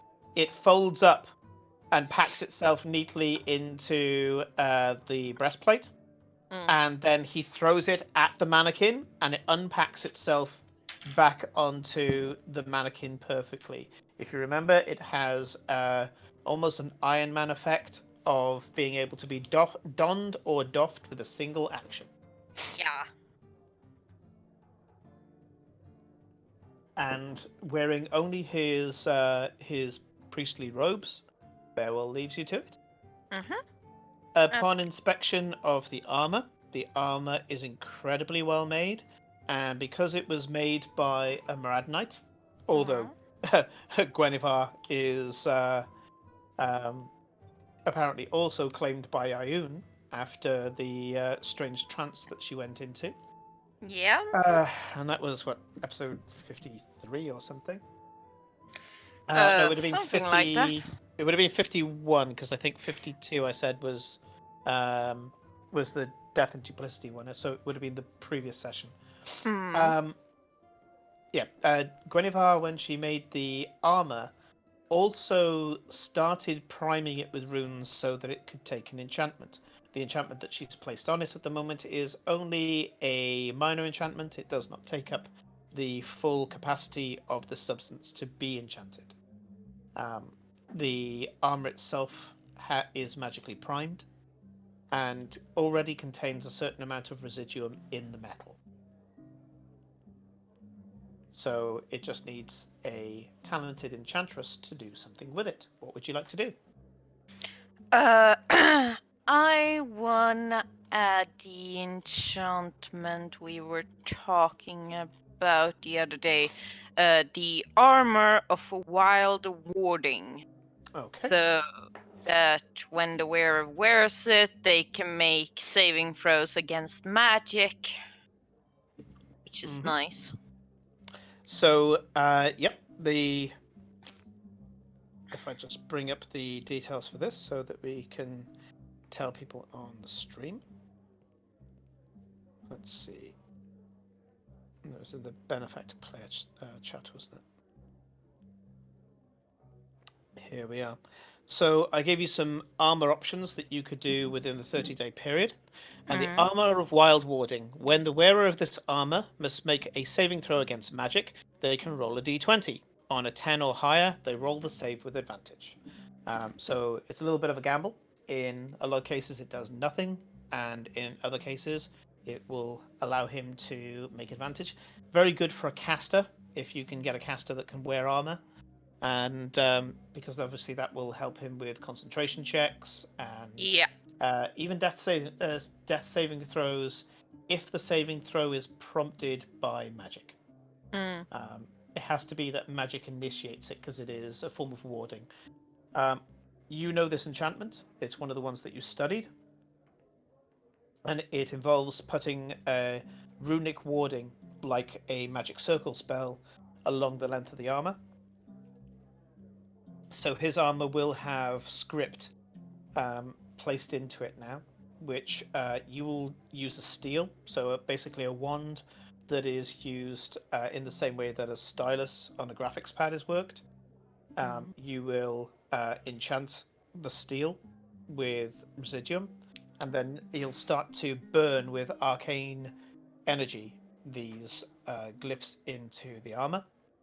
And yep, I will say that with your time and the money and the extra resource you get from the Green Organization, because you are all still members, you've chosen the arm of the story where you are still members of the Green Organization. You get the support, so you'll be able to do this and a few other things. It'll take the 30 days to do, but it won't take all day of those 30 days. But I will tell you when you're getting close to your capacity to be able to do such things. Yeah. What else would you like to do as one of the resident crafters of the group? I was gonna try and get my hands on a periapt of wound closure. Okay, I've mentioned one of those in this episode already. Yes, you did. Because and when we talked about it, you said that it would be possible to get one through the Green Organization. Possibly. Yep, you can. So this item is common enough, especially in well, it's more common in Skara, but it is definitely common in the Vardencore nobility as well, because they're always backstabbing each other. That you should be able to source one. Now, I'm going to give you an option. You can either go through the Green Organization, which will require you using your renown, which you don't have to do anything to do with that. It's I do renown and favor using my own system. Or you can try to send off to get it from Skara using your connections there. Or you are based, well, you have a basis in the merchant quarter of the city. You can just try to get it through trade contact. I'm gonna try and get it through the Green Organization because I have another thought for contacting Scalra. Okay. In that case, yep, I will make the adjustments to your sheet, and you now have a periapt of wound closure. Nice, nice. So instead of enchanting that one, it's just sourced and brought to you. And then there was the thing I was gonna, because there's either one of two things. So, Corinne mentioned the Elven Chain, and that spellcasters can wear it. Yes. So Elven Chain can either be a chain vest or full chain mail. And if you have elven chain, if you're not proficient in it, you become when you're wearing it, it wears so light on you that you don't have to be proficient. Yeah. Okay. Cause that is something I would like on Glory, because I need something that increases her AC. The only thing I was wondering about that type, it only says that it is, it says +1 to AC, but does it count as a armor and as such give armor rating, or is it just that +1? It's It counts as armor. chainmail specifically. It says on the thing. Yeah, It says it's chainmail. Which means that one of your benefits for being a dragon sorcerer gets you can choose either one or the other. In fact, I'm pretty sure looking at it here that as a dragon sorceress you get 13 plus your dex through scales. Yeah. So having the chain does kind of the same thing. Okay, because I wasn't sure how much it would give, since Corinne recommended it. Because if that's the case, then I'd rather get a Cloak of Protection, as it would give me +1 to AC and saving throws. Not a problem. Let's take a quick look. I need to So remember what level that is. chainmail does give you AC6. No, that can't be right. Am I looking at the right thing? Chainmail 16 AC 16. It says. Let me just check something. Okay, so There's chainmail and plate. Can't remember. Elven chain. Here we go. Medium armor, base AC 13. +1 bonus to AC while you wear the armor. You're considered proficient with this armor, even if you lack proficiency with medium armor. So effectively, it'll be 14 plus up to 2 of your dex, which will give you a total Yeah, I of have a 16. +0 to on dex, so it's fine. In that case, it'd be 14. Yeah, and I already have 14 with bracers, so I'd rather have a Cloak of Protection and have +1 on saving throws, as well as the AC. So the cloak you can actually enchant yourself. I've just checked; it's an uncommon item. It would take you 20 days to do that, and spread amongst the 30 days. Yeah, sure. Nice. So for anybody who's watching, favor and I don't know if I said this at the beginning. I may be repeating myself, but instead of having a big pile of gold with a dragon on top at the end of the first architect story arc, I have just banked a certain amount of gold pieces, and then as the guys are unlocking things and speaking to people, they're gaining favor and gifts and things like that that will be equal to the amount of money that they would have got. That makes sense. In some cases, money. Yes. Well, if we're talking about magic items, Clips would be looking to source either a Cloak of the Bat, if you'll let me, or a Cloak of Displacement. I don't think Simon will let me have a Cloak of the Bat, so I'll go for displacement cloak. What is that? Do you turn into a bat? Well, I can turn into a bat with it, but the thing is, in dim and darkness, you can fly with it, and in dim and darkness, I have advantage on stealth checks. So, you know. She's like, I have a 50 on stealth, you'll never find me. She's lost in the black hole, we're never going to find her again. I'm actually preferring, looking at what I know of Ostergold, you have a higher chance of getting the Cloak of the Bat. Fine.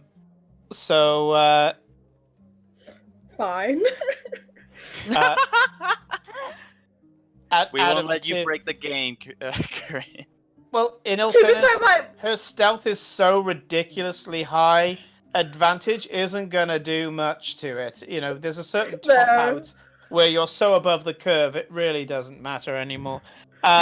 So, I will give you a choice. Well, a chance to get the Cloak of the Bat. Thank It is of a higher Oh, rarity than I would normally give out, but there's enough money in the pot, even if I divide it by each of you, for you to get a chance of getting hold of it. Yeah, Okay. it's only rare, I think. So It's a rare. yeah, it's So not very rare or legendary. So it's not a cloak of invisibility, Simon. Be thankful No, I didn't ask for that. it's not. So I have a contingency list here. If you fail on the roll, you will get what is on the contingency list. If you succeed on the roll, you'll get a Cloak of the Bat. Yay! Please tell me the Think about the contingency list is a box of wine gums. Yeah. No, it's not even a box of wine gums. It's just a box. Ah, yes, a box You're for a the cat. cat You to hide freaking in. love that.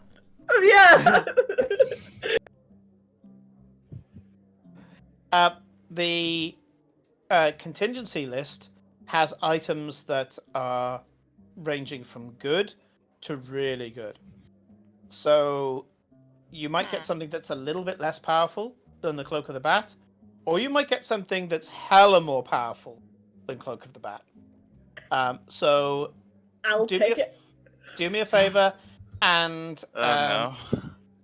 do me a charisma with proficiency roll. Nice. And I would say I have the lucky feat, so I reroll this. God. It's fine. She wants to use it. She can use it. As I say, I like the list I came up with, but if she gets the Cloak of the Bat, she gets the Cloak of the Bat. Alright. With the one I just rolled, I'm gonna use my lucky feat and reroll that. Yeah, go for it.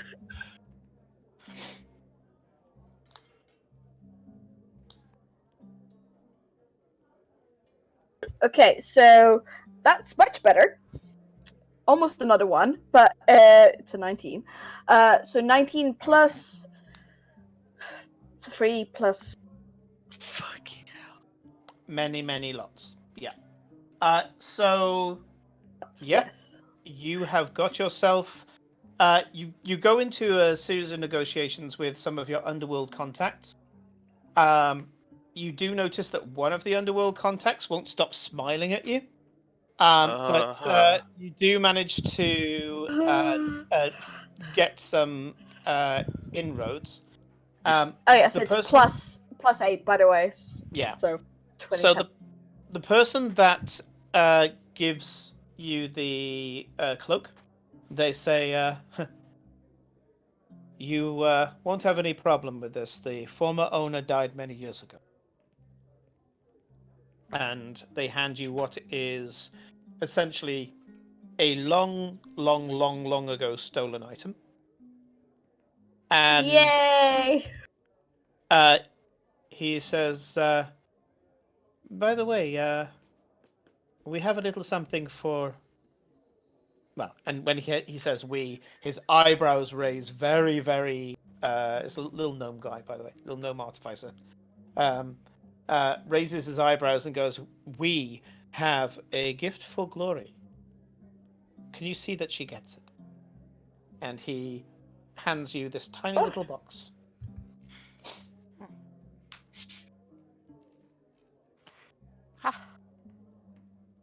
So Right, I will give Glory this box. sure, okay. Glory, when Eclipse turns up with the box, she hands it to you. It's quite obviously a ring box. Ooh. Do you look inside? Yes. Oh boy. There is a ring in the ring box. Okay. Do I know what kind of ring it is in the ring box? It seems to have some signs of enchantment. Can I You use can- my eye to find out more? Yeah, you put detect magic. Look at it through the back of your hand. The opal glistening, and it seems to have transmutation magic. Interesting. I want to put on my new shiny ring. Oh dear. Okay, you put the ring on. You are cursed. Is it the one ring? You wait for it to attune, and you realize that you have a ring of holding. This ring of holding is like a bag of holding, but it can only hold one item that you can place in one hand. Not encompass it with your hand, but just hold it in your hand. So it could take a sword, it could take a staff, it could take whatever. And as an action, you can your Aiden's gun. As an action, you can hold something in the hand that the ring is on, and concentrate, and it will disappear because it will be inside the ring. When you put it on, you notice that it is a ring of holding, less popular than the bag of holding. Yeah. Also, the ring has a very faint tingle to it that suggests that something is already in the ring. I want to see what's in the ring. Okay. Roll me a d20, please. Oh no. Shh. I'm getting presents. That is a 14. 14. Okay. Is that good or bad? Well, thankfully, high and low don't make good or bad in this case. So you gesture with your hand, and let me check, is it that one or that one? 1, 2, 3, 4, 5, 6, 7, 9, 10, 11, 12, 13, 14. So you gesture to make the item appear in your hand, and out of the ring, although it just teleports into your hand, is another ring. Okay. Rings all the way down. Right. Is this ring also enchanted? Yep. You put your you take your onyx eye, and you go, yep, that's magical as well. And this one seems to have a form of abjuration magic. Interesting. I want to put on my second new shiny ring. You put on This the second is interesting. Ring. The ring of holding, by the way, doesn't require attunement. When I say you attune to it, I meant you put it on your finger. And that ring of holding is just me showing an item that's in Illyria. It's not the most powerful thing. It's like a common item. And this one does require attunement. When it attunes, you can feel your body quicken momentarily, and you realize that you are wearing a ring of evasion. Oh. It has 3 charges. It gains 1d3 charges daily at dawn. When you fail a dexterity saving throw, you can expend one of the charges and re-roll the saving. Useful. Thank you. I like this. The note in the box says, "See me sometime," and there's a calligraphy E. Ah, yes. By the way, so because I can only have 3 attuned items, does anyone want this like Wonder I got, which is basically this toy where you can like wave it and something fun happens? Do you like the time you almost blew up yourself with a fireball in an enclosed space. Yeah, like that one. Does Cora want it? Because it seems like that kind of thing she like. And let if Poseidon want it. It can like make you think you did something awesome because she also did that, but it can also cast fireball. It's like wild magic, isn't it? It just does what it does. You don't know what's gonna happen. Right. Yeah, so it's dangerous.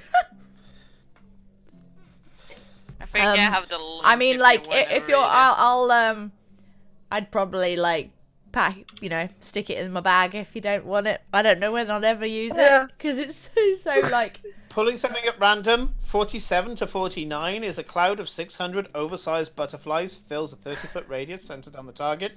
The area becomes heavily obscured, and the butterflies remain for 10 minutes. Oh my god. I hide in the butterflies. I stick it with my bag of rust. Yeah. Sounds like a plan. Let's see here. So that was the Feria, the Cloak of Protection. I got some rings. Farewell's armor started. Oh, and Glory's gonna start her secret project that we talked about too. That the others are not allowed to know about yet because you will find out in another episode of the Benefactor. That's ominous, and I don't like that. Don't trust like that. What you know at the Don't moment trust is like Glory is very busy. We're 20 minutes past our Yeah, time, we so- started a bit late, and as long as people are Yeah, okay we started with like a that, half an we're hour good. late. So yeah. So Yeah, I'm very gonna finish tired up with So yeah, we Rodrigo. round off and. Yeah. Sorry. I'm gonna finish up with Rodrigo.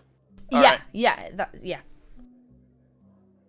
So, even though it's coming towards the end of the year, and colder winds are coming in off the sea, you find yourself sat on the quayside.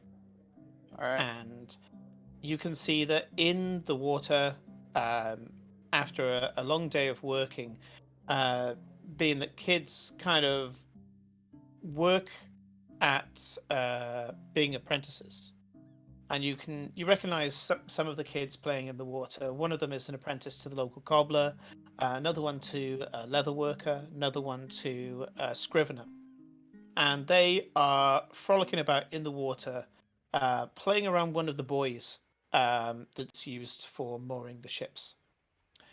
There's laughter, there's energy. It's generally quite chilled. I imagine this is near the what's the name of the ship again? The Liberty's Triumph. Yeah. Yeah. You're on the quayside that the Liberty has docked onto, and I don't know. It's just a good and wholesome scene, and you remember that, all these people would be dead if it wasn't for a number of factors. If it wasn't for your friends starting this off, if it wasn't for the Shackleman coming in and aiding this, if it wasn't for that crazy fucking mage.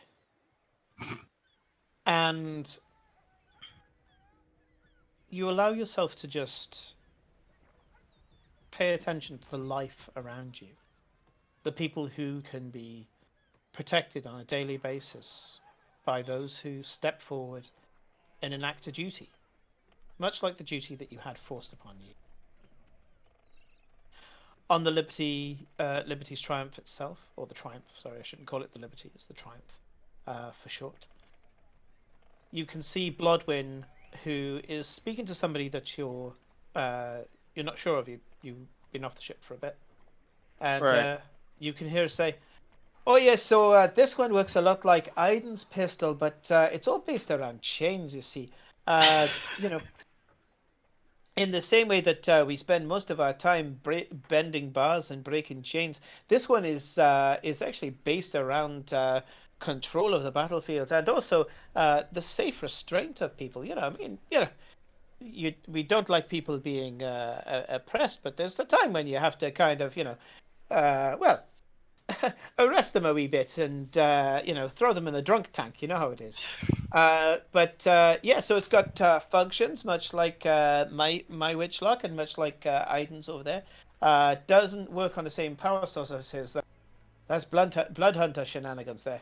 And if you turn it to this one, for example, it's just a regular gun. At which point there's this crack, and you watch as a force bolt flies off the ship and off into the sea.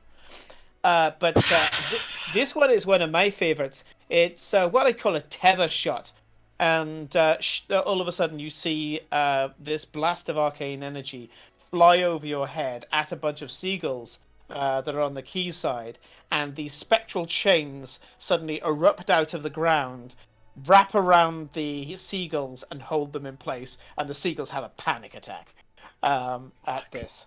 It manages Poor to seagulls. It manages to tether every seagull in a 5-foot radius. And she goes, teach a little shite hawks to do this. Do you realise how many times I have to scrub the deck when I'm in dock?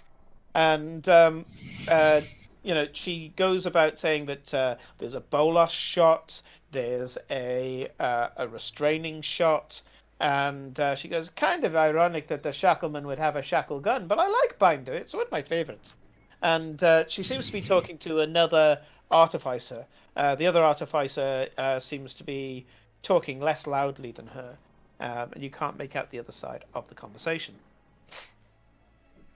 As you're momentarily distracted, you feel a presence next to you, and when you turn back, there's the sound of a bottle and 2 goblets being placed on the quayside, and sat there with her legs dangling over the quay is Olivia Storm. Hey. Sorry to break it to you, but I don't drink anymore. Yes, I was told. She uncorks the bottle, and a smell of apple juice comes from within. She pours 2 goblets. So, saviors of the city, and you arriving just in the nick of time. You blood hunters do have a dramatic way of going about these things, you know. Were up to me, I wouldn't. I'm not much for drama. Just call it coincidence, if you will. Well, the Duke is got enough drama for all of us as it stands. She takes a big swig out of the apple juice. She looks down at the kids and goes, God, I was only a few years older than those when I died. Really? I was a early bloomer. I guess the cringeworthy thing my parents would have said. I grew taller than everybody else. I became strong early on. And yeah, killed my first goblin at 9. Really? Yeah. Area I grew up was a little bit like Verstadt. Country folk. No time for a childhood. Once you get past the point where you can be killed by disease or whatever else takes kids on the countryside, you already gone most of the way to learning a trade or whatever. Hell, I was helping my brothers shoe horses at 7. And you notice that, her body may be gaunt, but it's solid muscle. Right. Yeah, I was already. I mean, obviously, I didn't have the usual countryside childhood, but even by their age, I was already learning the difference between a fiend and a devil, the different what the things that the undead particularly don't like, as well as already training in sword fighting and the like. Yeah. Kids are learning nursery rhymes at certain ages in the city. You were learning exorcisms, and I was learning how to fire a crossbow. Yeah. I mean, for me, the family oath was basically my nursery rhyme. So. You take a swig of apple juice. Apple juice. I was pleased when you came to us. When you came to Renata. How so? You were a blood hunter. And I met 1 or 2. Some of them were posers. Some of them were a bit extreme. They drank a lot. They screwed pretty much anything that would kind of participate. They did crazy things. They lived life quickly because they knew they'd be dead soon. That they would end up going up against a challenge that was too much for them. You're the first one that came up that didn't use it as a form of celebrity. And I also knew from Renata's file that you had it forced upon you. That it was expected as part of your family. That I did. She looks at her hands and she goes, I know what's that's like. I mean, I'm not ungrateful, but I earned that death. I was headstrong, I was stupid, I could barely learn to swing that sword. I could swing it hard, but I didn't have anywhere near the finesse that I have now, and you can see the rapier at her belt. Yeah. When I went up against a ghoul, I should have died. I did die. I deserve that death. And I'm grateful to Renata, but I can't help but wonder if I was cheated the fate that the Raven Queen gave me. If my existence, here and now, is against fate, against the Raven Queen, am I just an echo of what I was? Did the real me kind of leave and I've just a collection of memories? Renata said herself she didn't know quite what she was doing when she reanimated me. She pumped arcane energy into my body, made it move, allowed it so that I could think. Does that mean she brought me back so I could think in my body, or did she just give my body the ability to think? If I think about it too much, it drives me mad. Yeah, you're driving me mad, so... Sorry. No, it's fine. Starting to regret that this is apple juice. Well... But there's one thing that does make sense. Yeah. Everything I've done with Renata and everything we did during the battle. It was for this. And she gestures to the children playing in the water and she says, this is why we do it. We may not like it. We may not have wanted it. We may have been forced into it or got cheated into it. But this is what we are. I guess I spent so much time dwelling on what I was and who I was that I guess the answer's simple.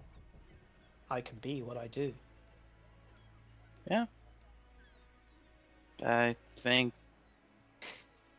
we do the best with what is given to us, even if what was given to us is awful. Well, you've got crazy powers that were given to you through strange eldritch processes. I had my left arm severed during the battle. Do you realize it took a cantrip? The mending cantrip. A cantrip that they teach the Magi Domestica to reattach chair legs to put my arm back on.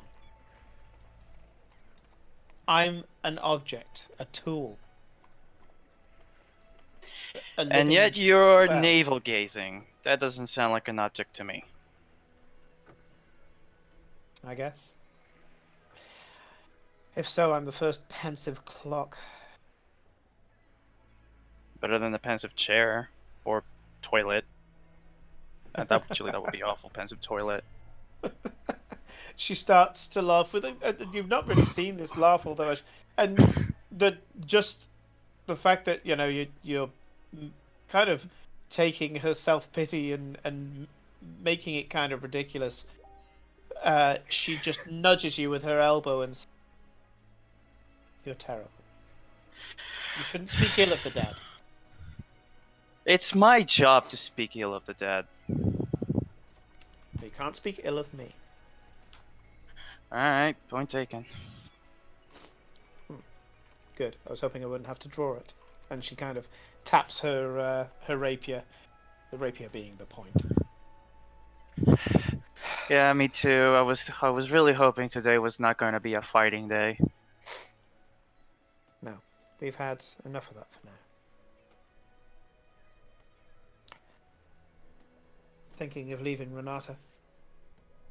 As far as I know, already left Renata. That's why I've been staying. And I look over at the ship, and it's like, I didn't even have to turn in my Green Organization badge. I fucking threw it away as soon as we left the Institute. That'll be interesting to try and find. I'm thinking of leaving the organization myself. Maybe just for a sabbatical. I don't even know if I age. How do I?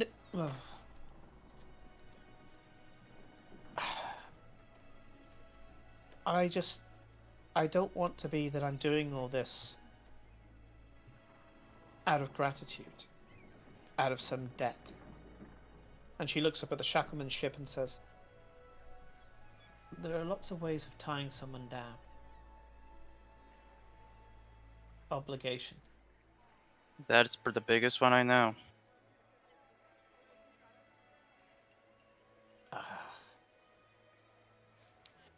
I need to think more on this. She gets up and says, keep the rest of the apple juice. Thanks. See you around, Bloodhunter. And Hope to see you soon. Walks up the key. I just finished a bottle of apple juice with what's left of the morning. Because I imagine it's morning. Yeah. On this particular day. Yeah. Alright. And Before walks Eclipse off, takes really takes you to see a baby. Oh my god. Oh my god. You shall now do the baby episode. The baby. Yep, whole episode on baby. Just baby Baby. care. We're just like an entire episode is just us taking care of the baby. Yeah. Oh, that's awful. Teaching Jerome to turn into small baby armor, small baby weapon. Yes. Baby is now the new party member, replacing Iden. So Bobby. The baby Baby has the gone on. puppy. Yeah, the baby has gone on to the good life. So there we are. Olivia walks off, and you're left with the consequences of your actions, which always sounds so ominous and threatening, but in this case is life. And with that, we will leave that for today, and we will pick up with Aiden's last episode, episode 60, next week. Yep. And until then, take care of yourself. We will finish up with more downtimey stuff and the start of a new expedition next week. So we will see you then. Take care of yourself, and goodbye. Bye Bye, everyone. bye.